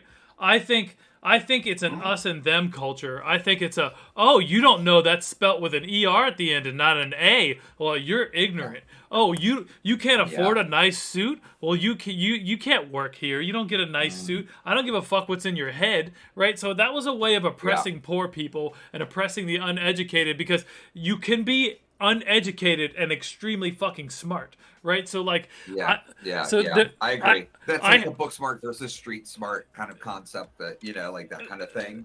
It's a little bit of that, but also a little bit of like innate ability to understand complicated things, right? And you don't necessarily need to know raw talent, like raw gray matter power, right? Yeah, for sure. So, you know, I get compliments every single call I take, because I will drop at least one cuss word within the first 3 or 4 sentences, and I'm really myself. And if you talk to me when I'm in a business meeting, or talk to me, you know, when I'm at home on my back porch smoking a bowl, like, I'm the same human being. I don't wear a mask to pretend like I'm somebody and not somebody. Authentic like, self. Yeah, Authentic self. I don't have time to be somebody else, and I like me too much. Like, I don't want to fucking be anybody else. Like I carefully curated the human being that I am, and I think we all do that. I think people that aren't a little weird and aren't a little eccentric are just literally afraid to be themselves. Right, that's all it is, because we're all fucking weird. We're all unique. We all have these little things that, like, oh, well, that doesn't fit in. That's not normal. Let me make sure no one knows I pick my nose. Like who gives a shit? Like, you know what I mean? Like my wife jokes me, because I will literally bite my toenails sometimes. It's like a weird thing. I'm that flexible. Like, I don't just... Carl, I give zero fucks. I give zero. I know this about you, and I think that if I told Trish, some people would vomit at that. Also, because I don't wear shoes. I don't give a fuck. But guess what? My immune system's fucking dope, y'all. Like, it's fucking fantastic. I will walk out of my yard in the garden all day with no shoes on. I'm healthy as fuck. So you say what you will about it. I see gorillas eat shit. I see gorillas eat a fucking turd out of another gorilla's ass, and they're perfectly healthy. I haven't regressed to eating turds yet, so don't judge me. All right, that I'm good. One got me. So what we call it, I think in the creative world, and what the Grateful Dead described as like a rave up, where like you're on a roll and you're just like, you know, you keep, and I love that about you, because you hit that. Oh, thanks, brother. And you know when to reel it back, but but not well. I'm trying to like understand. But it makes me laugh, dude. If we're not laughing, what are we doing? Like, bro, you know, if I'm not enjoying my life, I'm fucking wasting the gift of being alive, right? If I'm not here feeling like I'm bettering myself and pushing the narrative of something positive, because one day I'm going to be fucking dead, and hopefully someone thinks I was cool enough that they want to carry on my legacy like I'm doing for my dad, right? So like, that's it. That is a key word, man. Legacy. What is your legacy as a human?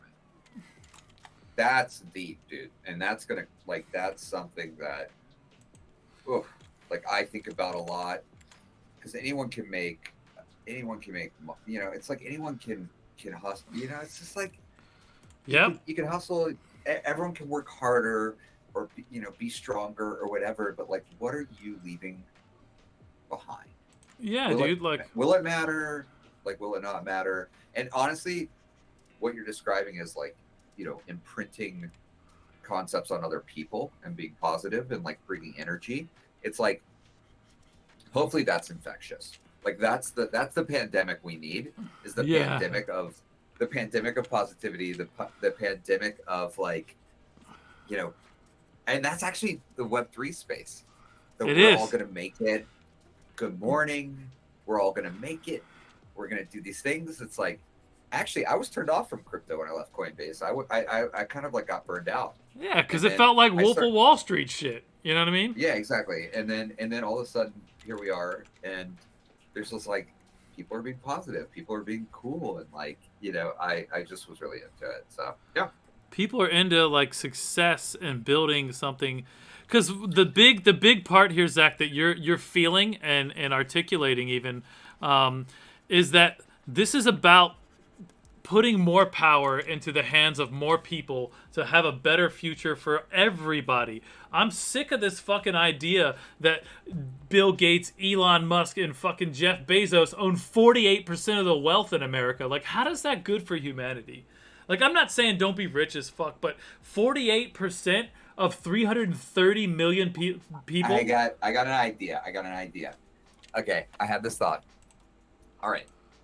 Once you reach $1 billion, you get a big fucking gold medal, and you get to display it somewhere. And it says douchebag on it. No, it just says like you win. No, it says you win capitalism. Good job. And then let's just distribute the rest of the money to everyone else or something. Like okay, like like why can't we just put like a cap on like, look, we know that all your needs are being met. Yeah. Like you're good with 1 billion. Okay. The difference between a million and a billion, real quick, is 999 million plus 1 million. So that's insane. Like the yes, that is true.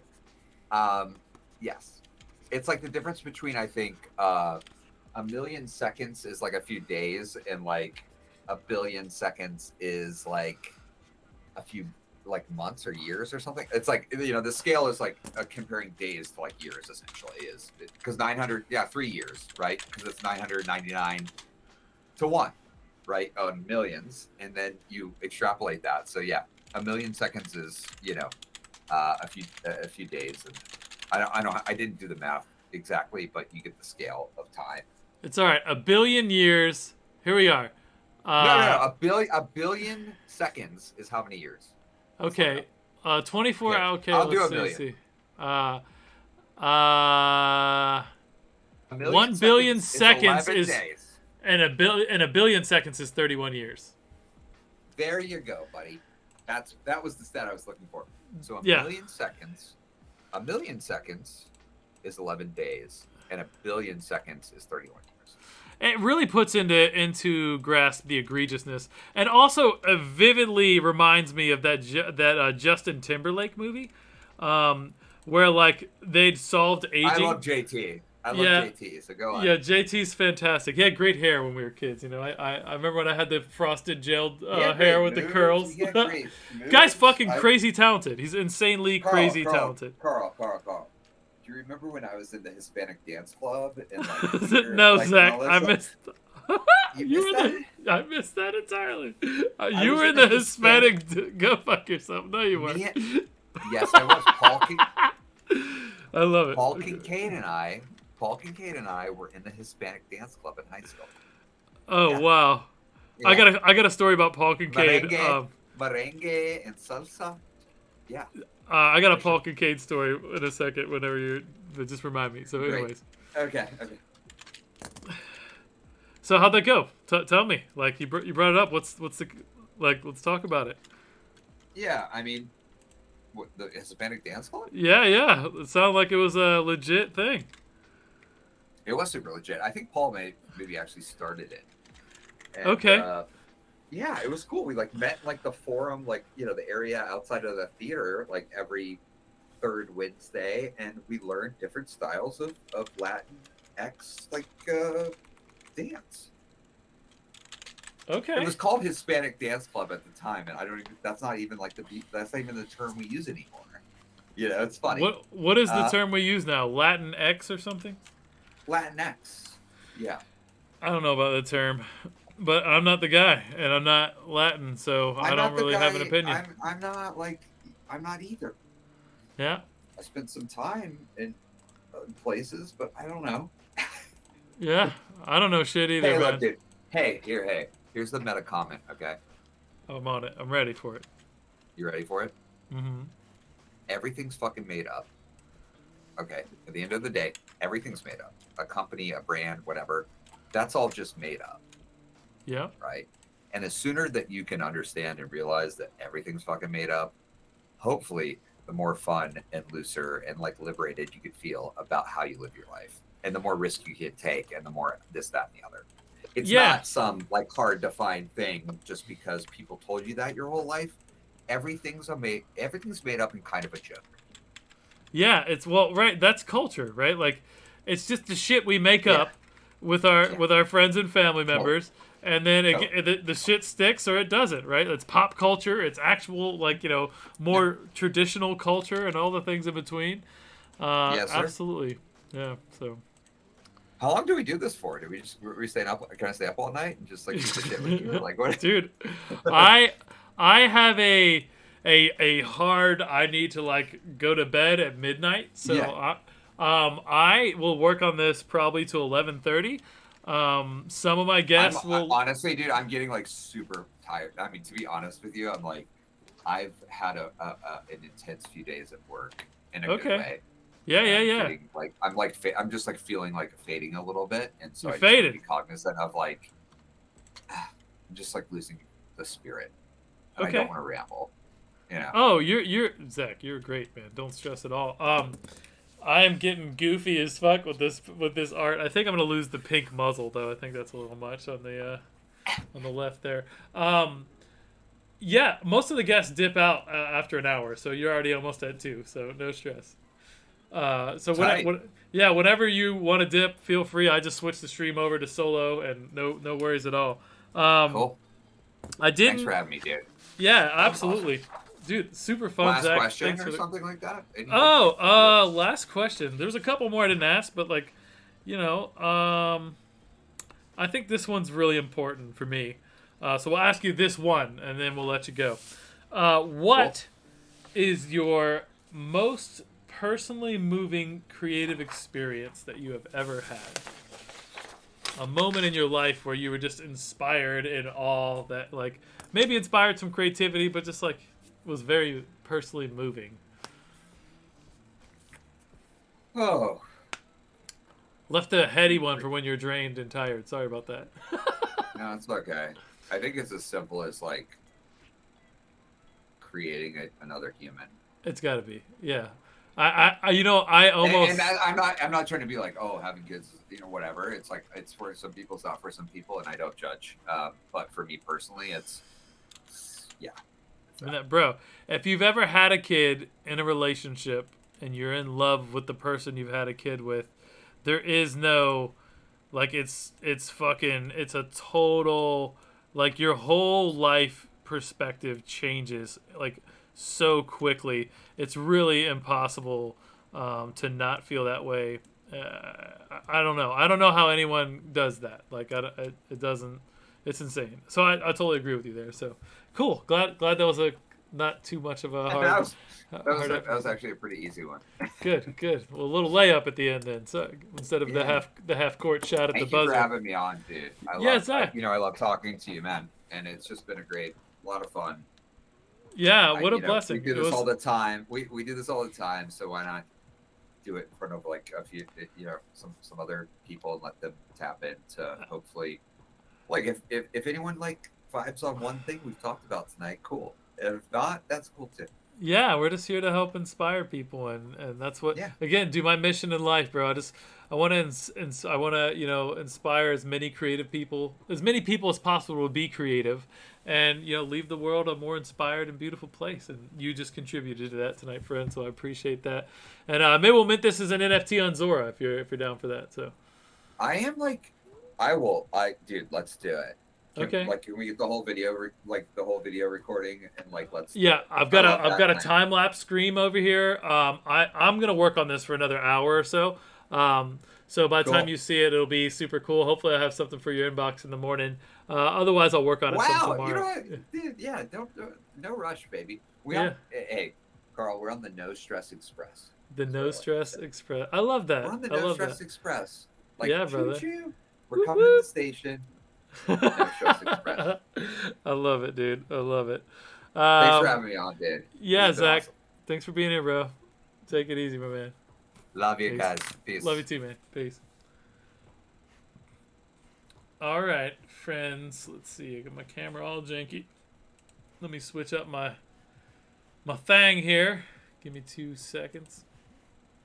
Live streaming my desktop here. You don't need that. Be right back.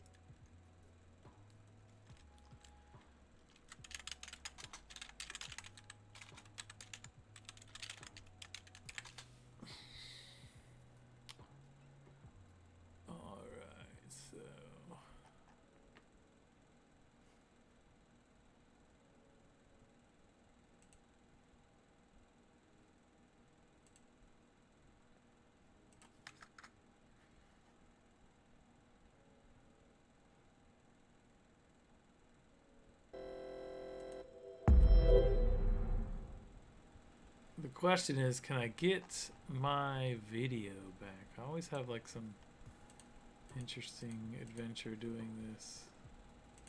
Oh, cool. That worked. It's quick and dirty. Hey, y'all. All right. That was fun, dude. Zach is amazing. Dude, I know. Super sick. Zach brought some of his friends who are all cool, innovative tech art lovers. Just my flavor of human being, as it were. So yeah, I'm just trying to get in here and fix this art. Derek, feel free to chime in with some fucking thoughts here. I know you got ideas. This muzzle, I wanted this pink muzzle to work. It is just bothering me though, so we're gonna crush that out a bit. Then we'll blur this transition over. Was that a good show though, man? I feel like that was, dude. I love Zach. We just have such like good energy together. Like we've been homies a long ass time, so it's crazy. He's always working on some cool shit. Like I just love catching up with him. He used to live in my garage actually 10 years ago, which was cool. Well, probably closer to way more than that, like 14, 13, something like that. I don't know. And then, yeah, we used to game at his house all the time. Just totally good times. All right, I gotta get these shadows working better. So now that I'm not, like, engrossed in conversation, I can do a little art a little better. Let's see. I think just coming out here and masking this out over here is a good play.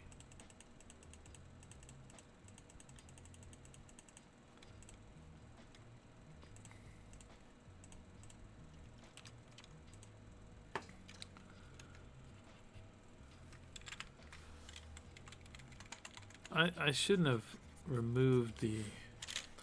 Let me see. Just making more work for myself like a jackass. Oh, I got these shadows fucking wrong. Way to go, Carl. It's like, this doesn't even look right. Alright, let me cheat. Because why not? Efficient use of my time and the technology. And if I want to get into making sure that I'm drawing amazing all by myself, I'll do that on another night. This is photo manipulation. And this is my insecurity talking about somebody judging my artwork. Because I shouldn't give a fuck.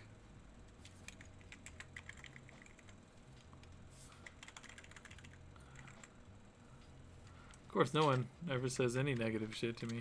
The negative stuff is all in my head. Interesting, huh? Anybody else have a lot of negative self-talk? I don't know why we do that to ourselves. Alright, so that looks good. So then I am going to do this cool thing where I snag out this shadow and this shadow, even around the paw there. And even add that selection to it. Then I'll jump that up there. Oh, opening the wrong shit here. Let's see. Bro, they fucking need party cone hats. Yo, it's a beach party. Respect, Derek. See, that's why I pay you the big bucks, Derek. Like, I'll get you that, you know, that extra bonus we talked about. Yes. Party hats. Let's do that.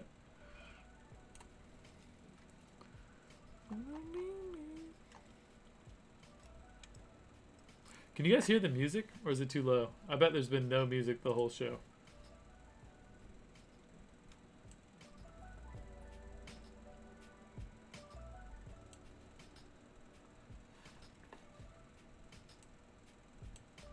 Is there music, Derek?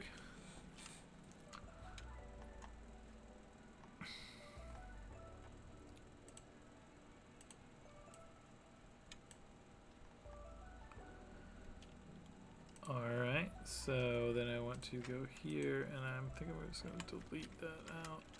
And then I'm going to do like a overlay. Multiply. Ooh, multiply kind of looks cool. Let me erase around the edges. So I like to use a mask first when I'm erasing, just like so I don't fuck it up.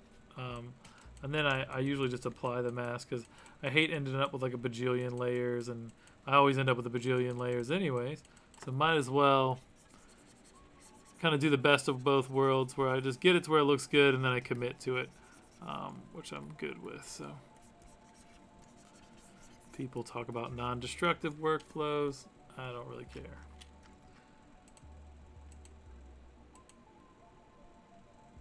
So the shadowing in this part here is a little interesting.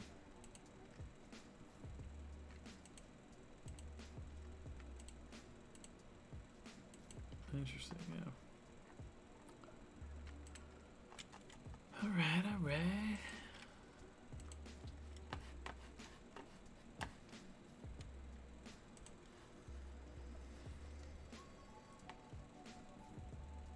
Not a rough life. Bro, down for it.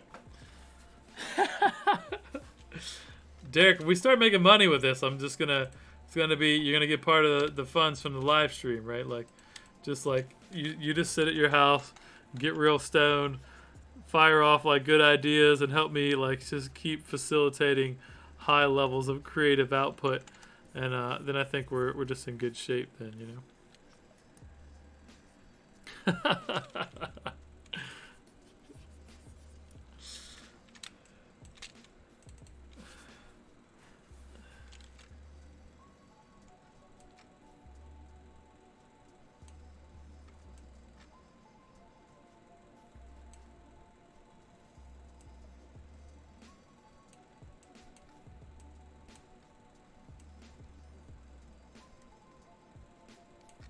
There we go. Blend in nice. Looking good. So that's the only struggle I have is that like when I'm doing these, it's hard to focus and do the art and make it not suck. So Derek, you and Andy are the official hype team. The Colorful Carl hype team. Those are your titles. You should change your name. The hype team. Hype team Derek. Yeah, I feel you on that. 2 years ago, I wouldn't have known that I was gonna do this every Wednesday night of my life.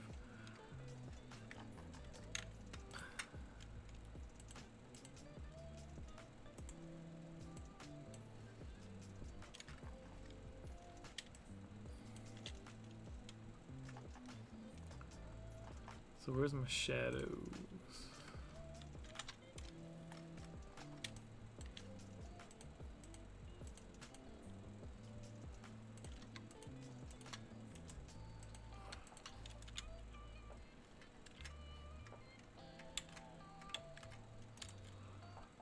So I'm gonna go ahead and apply the mask. So that just actually deletes all this shit. And then I'm just gonna add in a little more, my own shadow. Actually, I want to do a little trick Ross taught me. So I'm making this the shadow of the yellowy light, right? So let's grab a real bright yellow, go over my color wheel. So you want to do your shadows and the opposite color. So like this yellow's over here, so we want to come over here and do like a cooler blue shadow, right? So then I'll do that, and then I'll do that, and I'll select this layer, and I'll hit my brush, and I'll change it to color. And that way you have the tone of this blue in the shadow. It's not going to be this heavy, like I'm going to edit it some, but it does make it a little more cohesive. And you'll see that as I work this out. So filter, Gaussian blur, maybe not that much filter. Yeah, blur, Gaussian blur.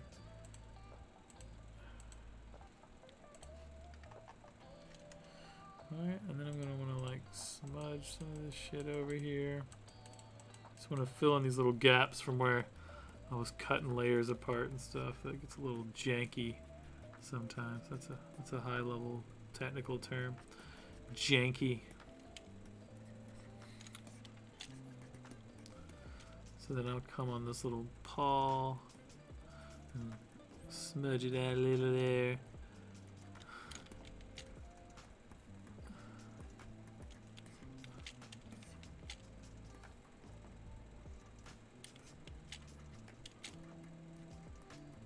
I'm on the dog still. Don't mind me. Sometimes I know what I'm doing.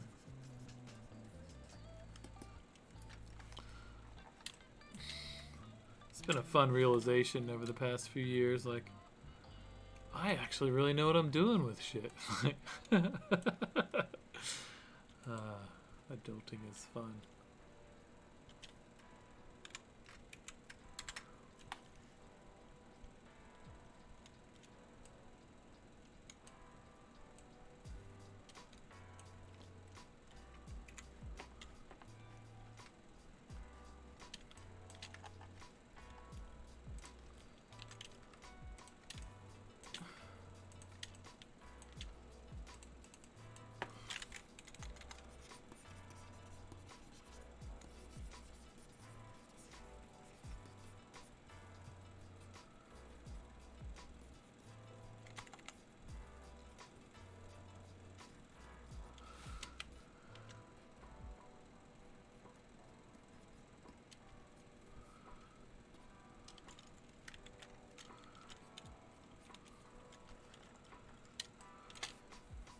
I gotta do something cool with the rocks. Oh, party hats. Let's do party hats. That'll be sick. Especially before I get into all the lighting and shit. And this sky still looks stupid.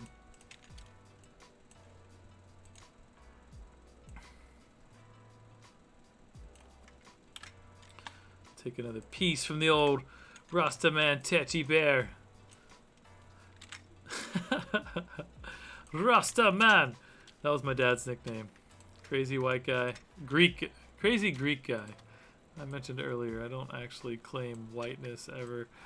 Greeks were not actually allowed to be white when my grandfather immigrated here from Greece.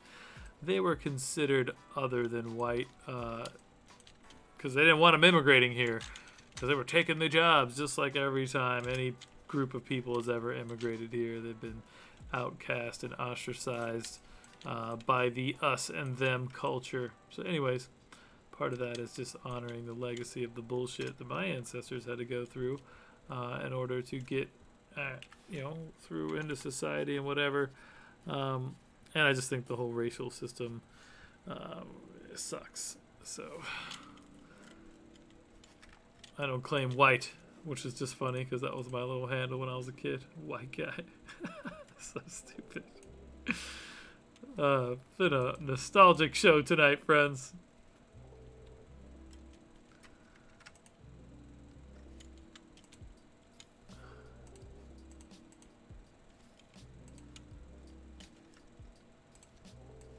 So this is the sky.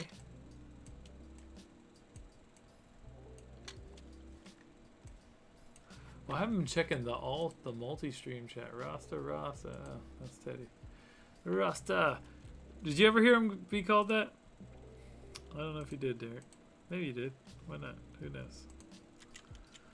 There we go. It's looking a little more crazy back there. It's got to just be the right level of crazy. You know, You got to manage the chaos in life, and you do that with the right level of crazy. Okay.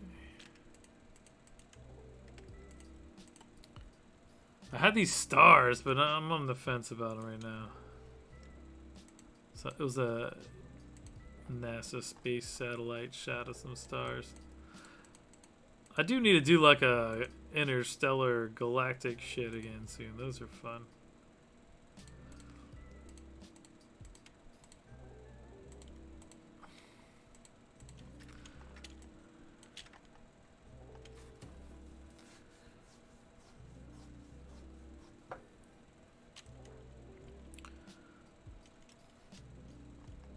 Oh, party hats. ADD is fun.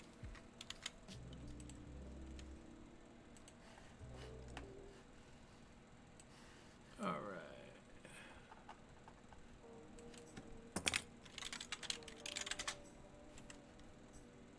right. Yes. Oh man, this is gonna be fun. What a great idea, Derek.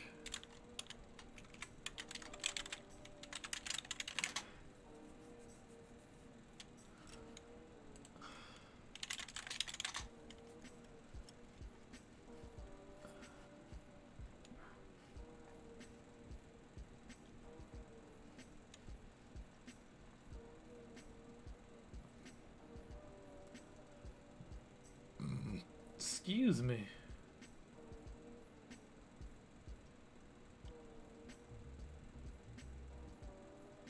I got him.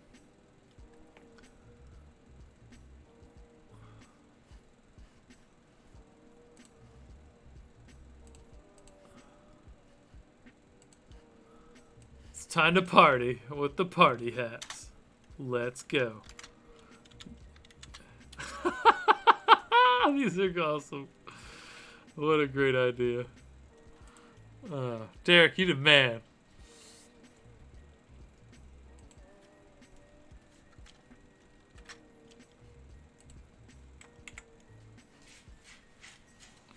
Photoshop is so easy compared to what it used to be.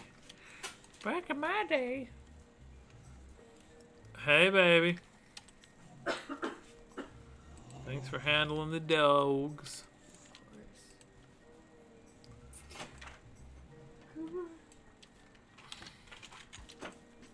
My bulldogs just came running by. Guess I gotta do like a portrait of them at some point. It's almost like an obligation these days at this stage. Alright, so what color should these hats be? Babe, what color should these party hats be? I don't know. I kind of like them red, gold, and green. Well, I only need 2 of them, so which ones do you like?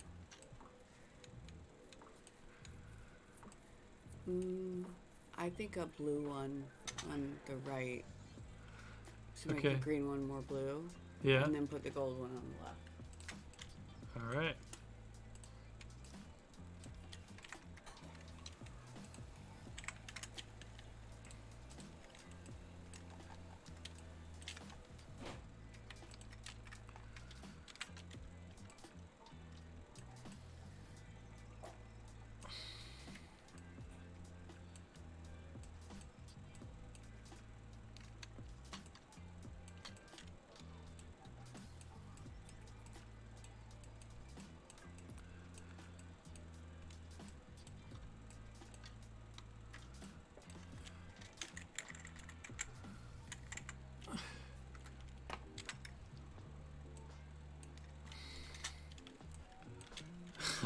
Stupid. Colorful hype man. What? What up, Derek? You're super hit. Everybody needs a good hype man, though. You're hired. Your audition's over. It's been, a year. I'll officially be seen with you in public, Derek.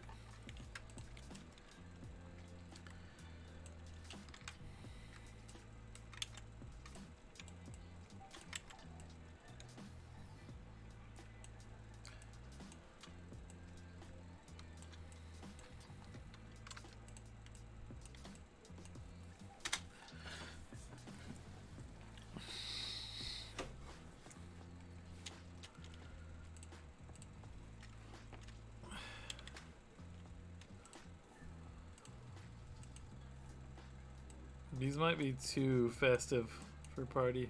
It's just, we're gonna see if I can make them work. Let's see.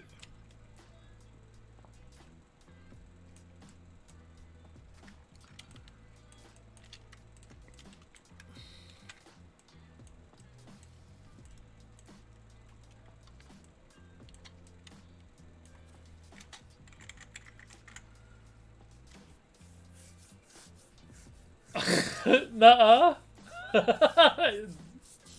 You can't change it for 6 months. Shut the fuck up. That's great. Well, I like it. You're here. Welcome to the party, Colorful Hype Man. If I didn't like it, I do now, Derek, so don't worry.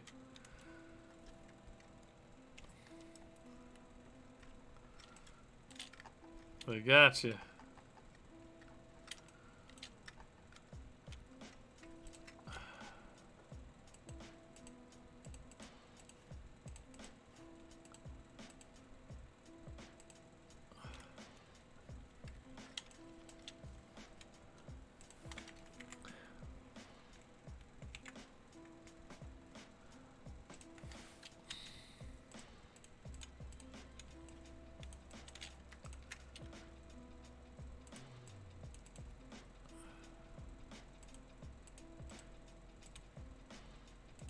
I found this posterized filter thing a long time ago.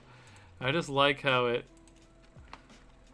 the way it like just kind of flattens things out in an interesting and creative way. And now I feel like I use it on everything, but it's alright. I guess I just got a style now. I'm developing a style, friends. You come to the show, you watch the style evolve. It's me building on the legacy of a great and creative weirdo. I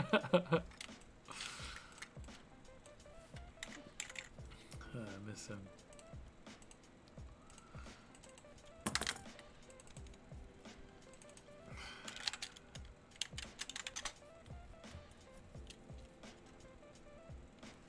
Colorful Carlos. I don't know. That could have been hilarious. But it's all good. I like it. I will take it to Derek. Thank you for being a true champion of the brand and of your friend. That's me.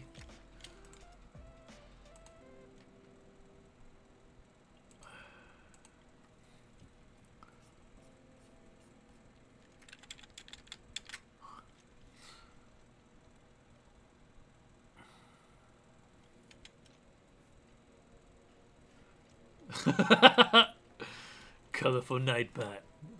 Is that what you're gonna go for? Derek, you a grade A stupid hit. That's all I know.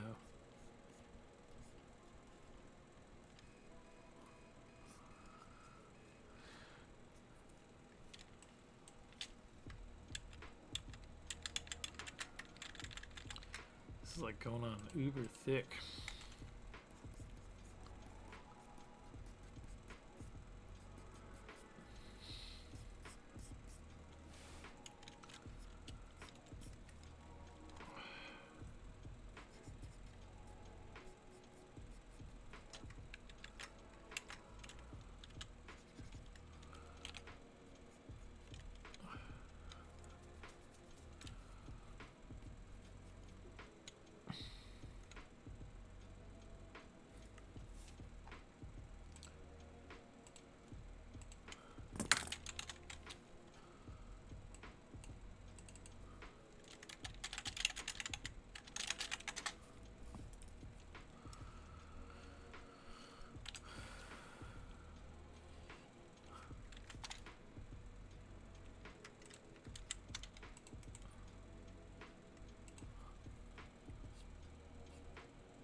Got my car back today, Derek.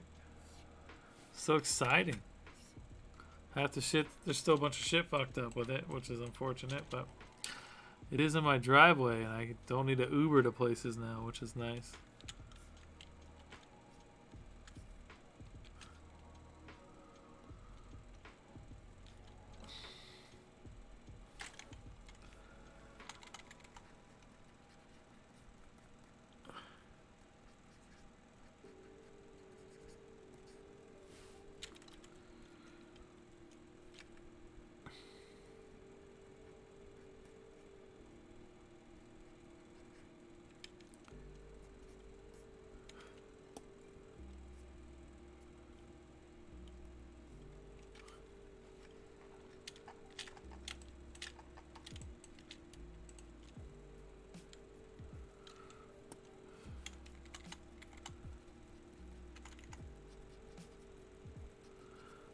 I actually really love these pet portraits. I think people are going to vibe on these. I love animals. Just maybe not my animals all the time. I think I lose all my patience for animals after I'm done just being a dad for my little animal.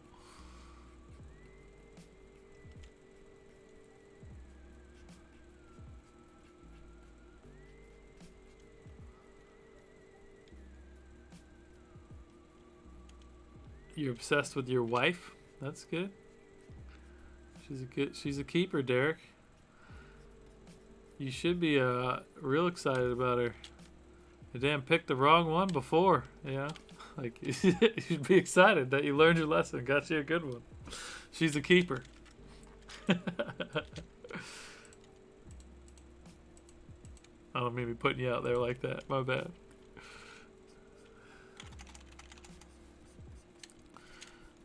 She's way prettier than you, too. That always helps. So.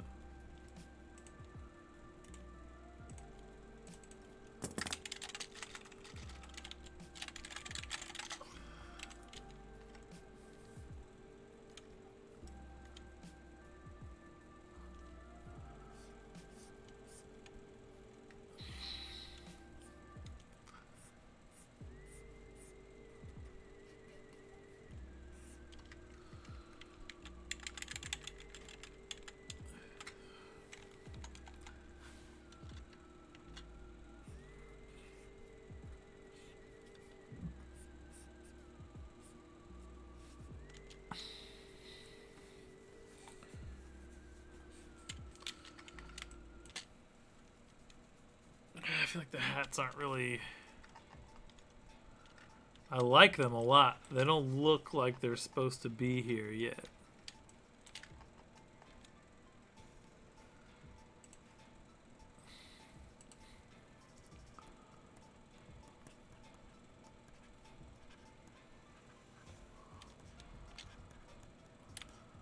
I think I just need to fuck them up some.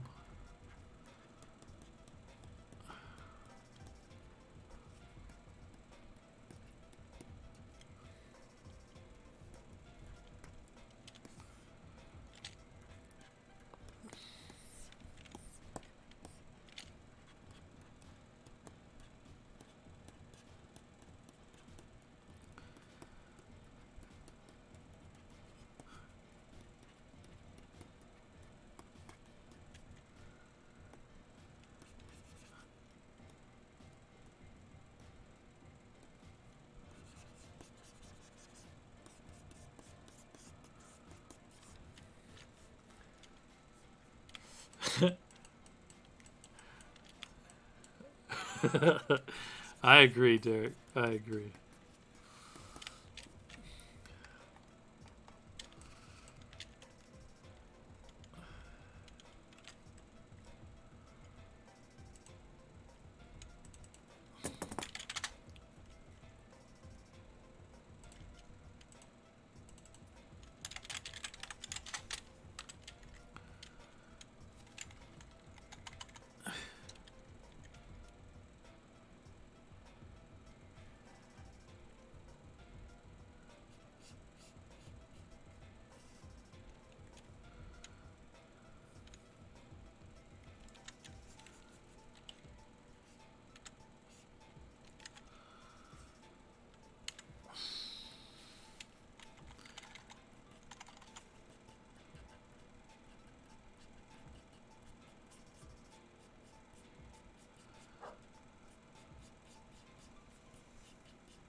This is so much fun.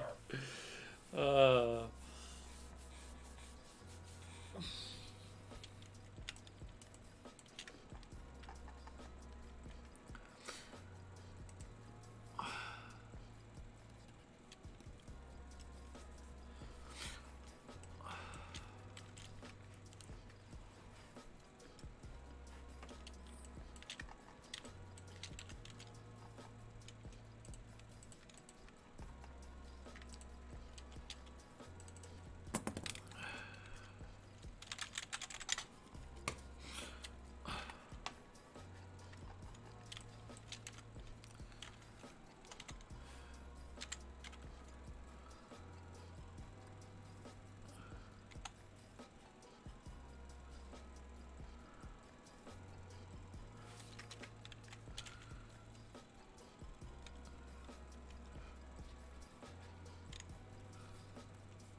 it's getting a little late.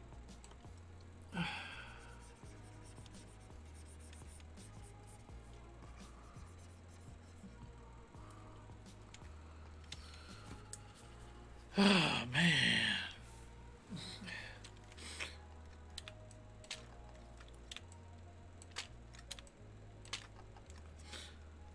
This is fun. I love photo manipulations. This is what I should be doing more of. Like, this doesn't stress me out. You know what I mean? Like, sometimes I'll be getting stressed out on shit. It's like, it's not fun.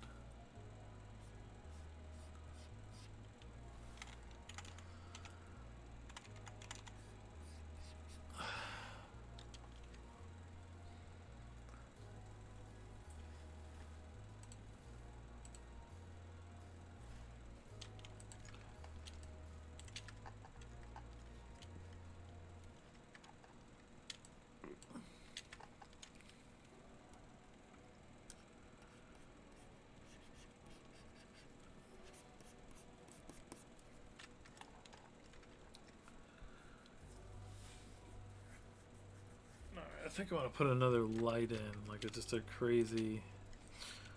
I don't know. I don't think that's gonna work though.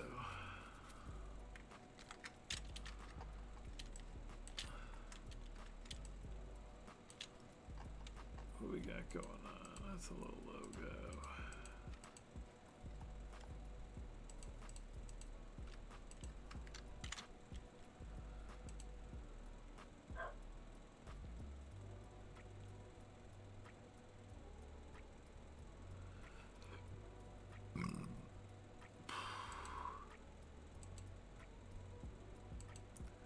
Which one was the piece Zach really liked? It was this one. Yeah, it was.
That's funny. Blended totally different.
Yeah, it's fun, man. It's super fun. Just out here having fun, living my best life.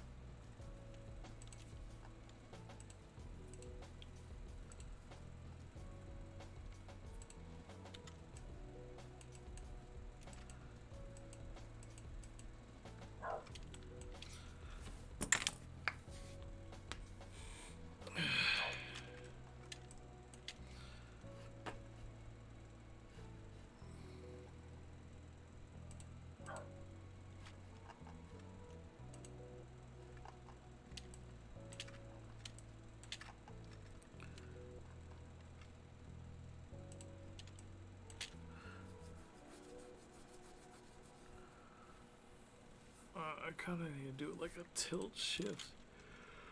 Blur. Well, I'm tired. I don't know if I want to fuck with this much more.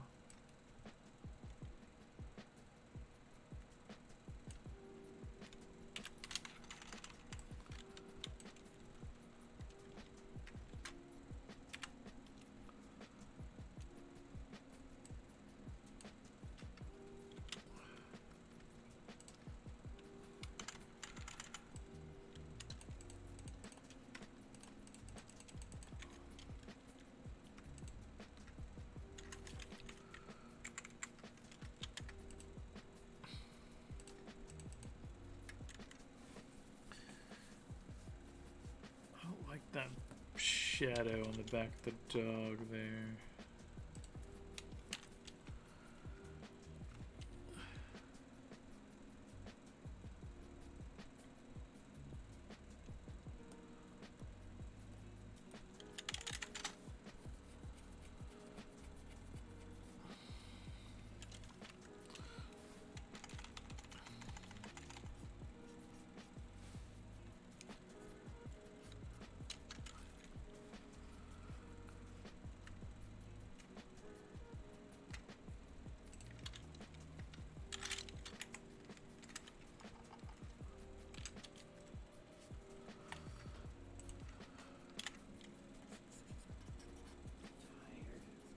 Huh? Yeah, man, me too. No, I didn't do nothing with the guy. I've been sitting here all night. What? Oh, the cat's in the plant. Laying on top of all the chopsticks? No, laying on top of the plant. You know, I put a bunch of chopsticks in there to stab him. So he wouldn't do that. He clearly doesn't give a fuck. Helios. Yeah. Cat's laying in my plant. And that big plant back there just crushing everything. Fucking turkey. Ah, whatever. He's old. I guess when you're old, you can just do whatever, I guess. I think that's how that works.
Trying to think of like how the light would hit this. So the light's coming. Let's see, let's zoom out.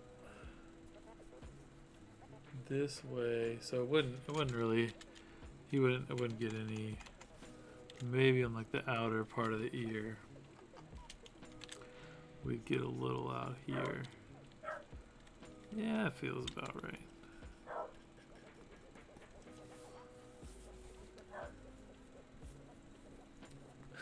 This is so cute. Alright, let me paint some of this yellow light everywhere else.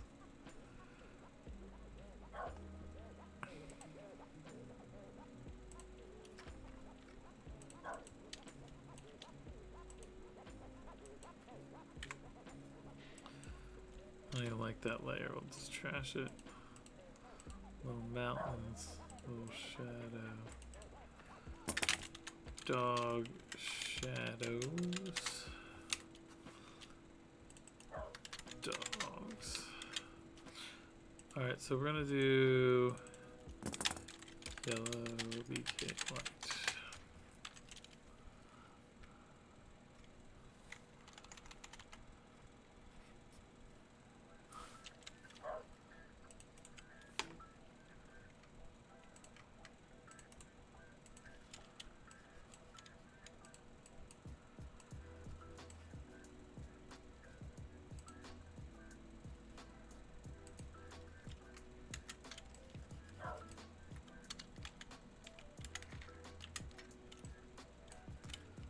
Annoying.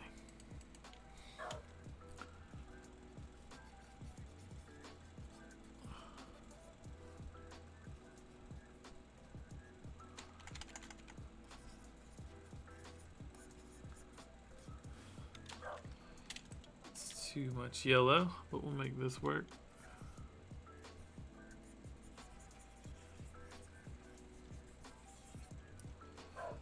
And then I'm gonna open this up.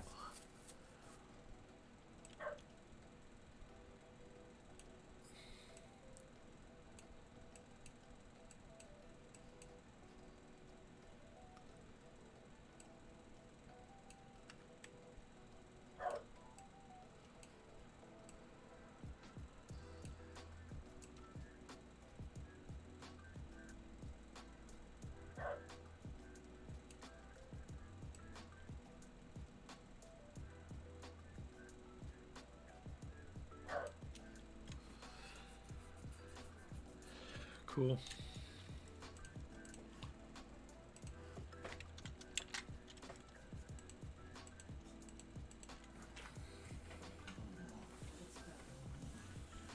This coming together, right? Yeah, I like it. It's cute, huh? Mm-hmm. Derek had this crazy idea with the party hats. I like it.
This one is bizarre.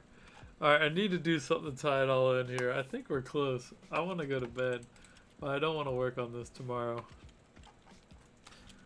Let me throw a little. Let me go back in the archives. I know I got a good texture somewhere. Always got a good texture somewhere. Let's see what I got in this old resilient one. I can't believe I started this so long ago, guys. This is crazy. It's so crazy. Just keep making art. I guess I'm an artist now. The idea that I wasn't an artist or felt uncomfortable personally claiming that I was an artist at any point in my life now feels rather dumb.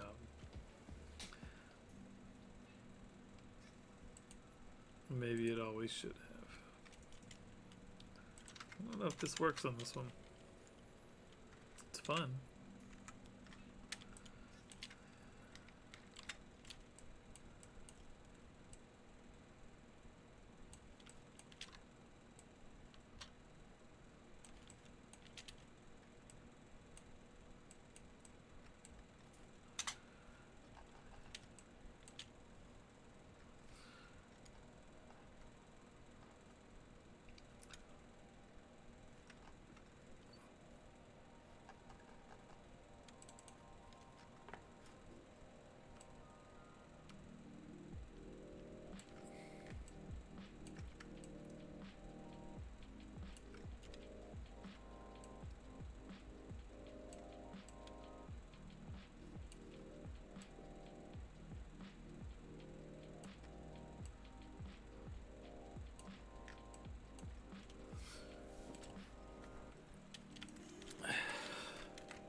Now the question is, does this add value and visual interest in a way that I find redeemable? In the water a bit, maybe. Let's see, let me grab them. I just hate messing up like the faces of the animals.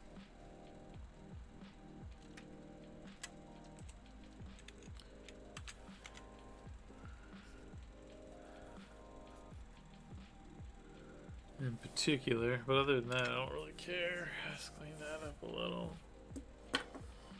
I think a cool paper texture would be cool. I don't know why I scratch like a crackhead sometimes. Don't mind me. Old crackhead Carl. I'm just out here drinking on a Wednesday.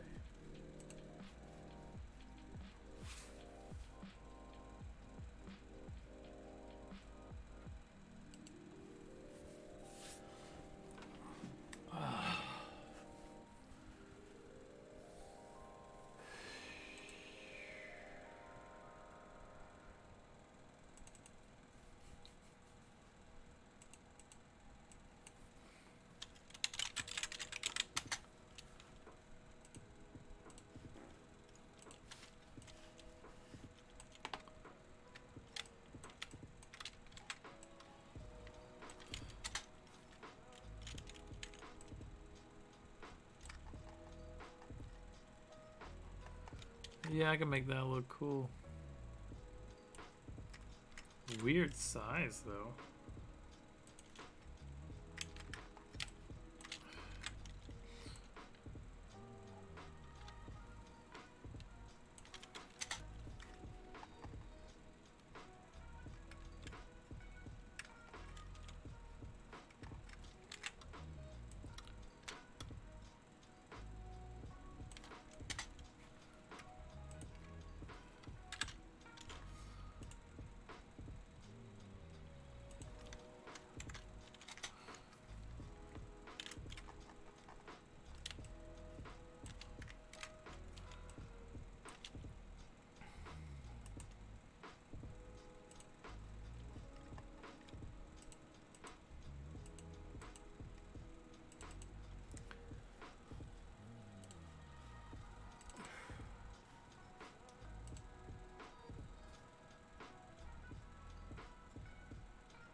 I feel it. I think it's good. What do y'all think?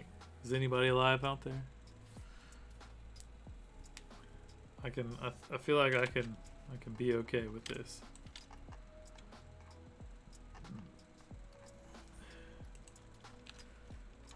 I've come to accept that me making a piece of art in an evening will rarely, if ever, yield something that I'm absolutely in love with.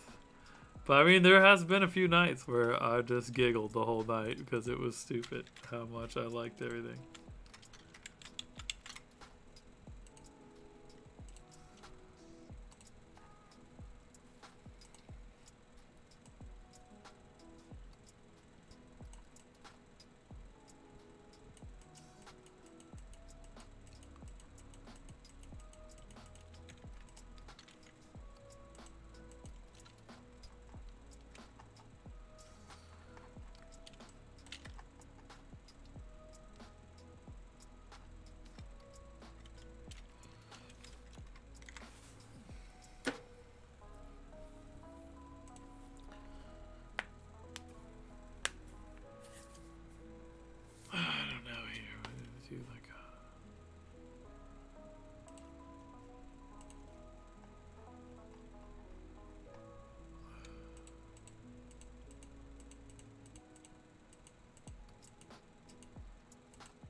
So I'm just trying to add some more realism back into it.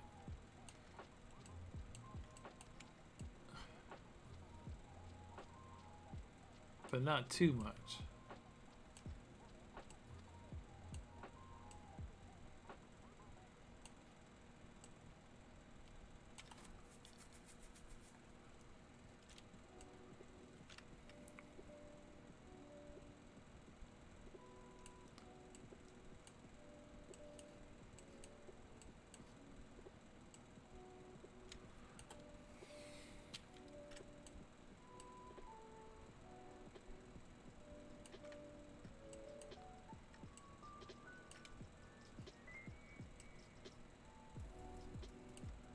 There we go.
Yeah, I can rock with this.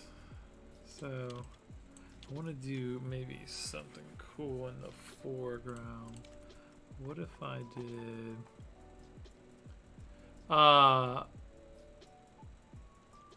thanks, Derek. The dog on the right is Zach's dog, and then the dog on the left is the dog of one of their close friends I used to hang out with a lot back in San Fran. He mentioned their names. Rocket's his name, and it's Rocket and Indy. Indy's the bulldog. Indy the bulldog has her own Instagram page.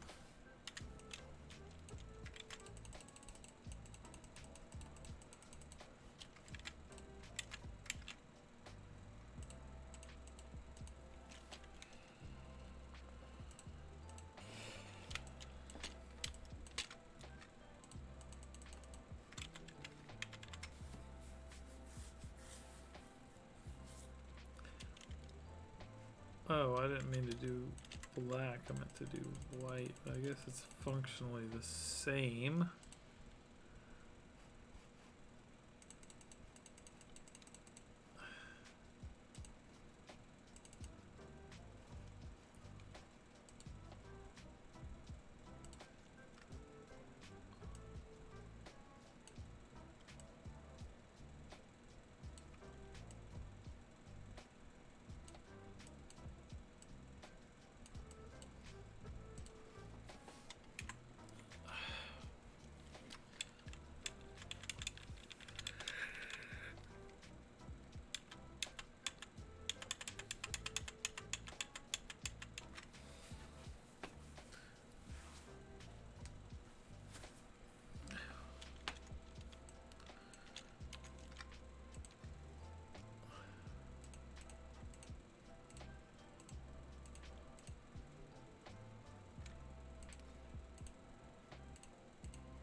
I think this is going to do it for me.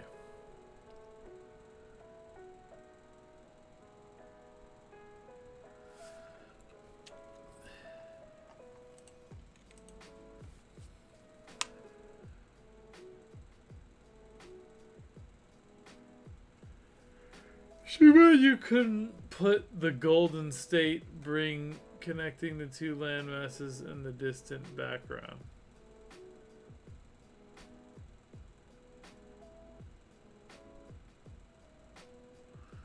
The Golden State Bridge connecting the two landmasses in the background. I mean, I can do anything, Derek.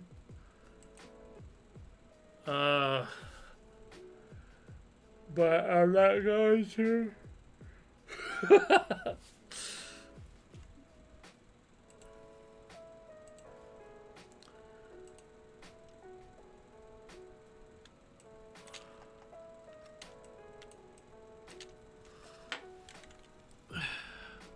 I did another piece of art today, or yesterday. I didn't show anybody it yet. You want to see it? You ready? The exclusive. No one's seen it yet. I haven't finished it, but I did this yesterday. I'm gonna mess with it some more. It's not quite there. I'm just tired, bro. I've been going hard. What do you think about that? Pretty cool, huh? Needs a little work, but it's cool.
Thanks, dude.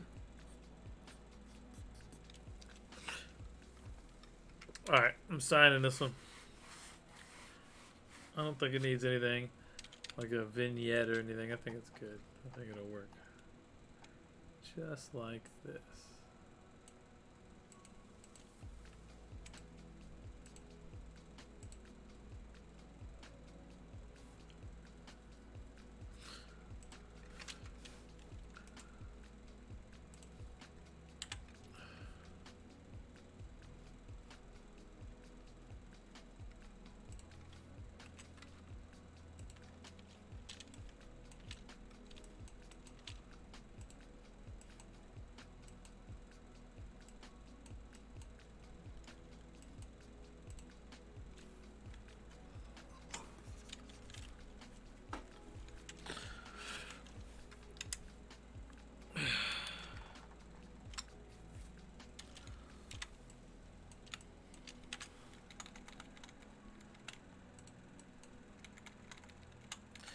I think a little hot pink will work for me tonight.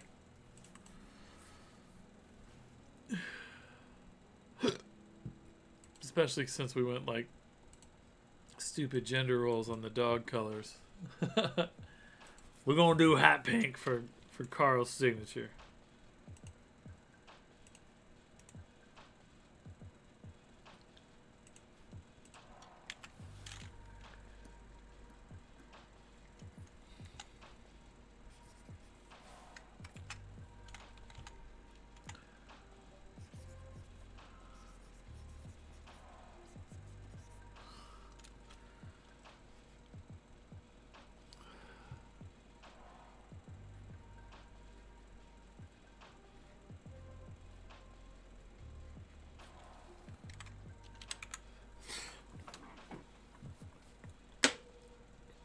Done.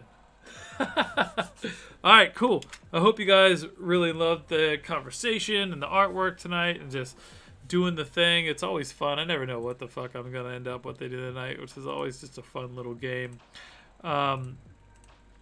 Make sure that you guys, if you're tuned in for this the first time or you're seeing this or whatever, please follow, subscribe, do all that bullshit. I hate even talking about those things, but that's what essentially fuels the continuation of this content creation. So if you found any value in this, or you thought this was cool, or it tickled your fancy in any way, please consider, just clicking follow or like or subscribe or whatever fucking platform you're looking at this on. And yeah, reach out to me. I love to, do commissions for people. We're always doing little giveaways. I think we got one going on now. I'm always humbled by the reactions of people, and this is just so much fun, and it's like really cool to honor my dad's creative legacy and keep making new cool creative shit with his artwork. What a pleasure. So yeah, anyhow, love you guys. Thanks for watching the stream, and have a good time. Hopefully you are more inspired than you were before I started doing art, before you started watching my stuff. I don't know, I'm rambling. Yep. Have a good night. Peace.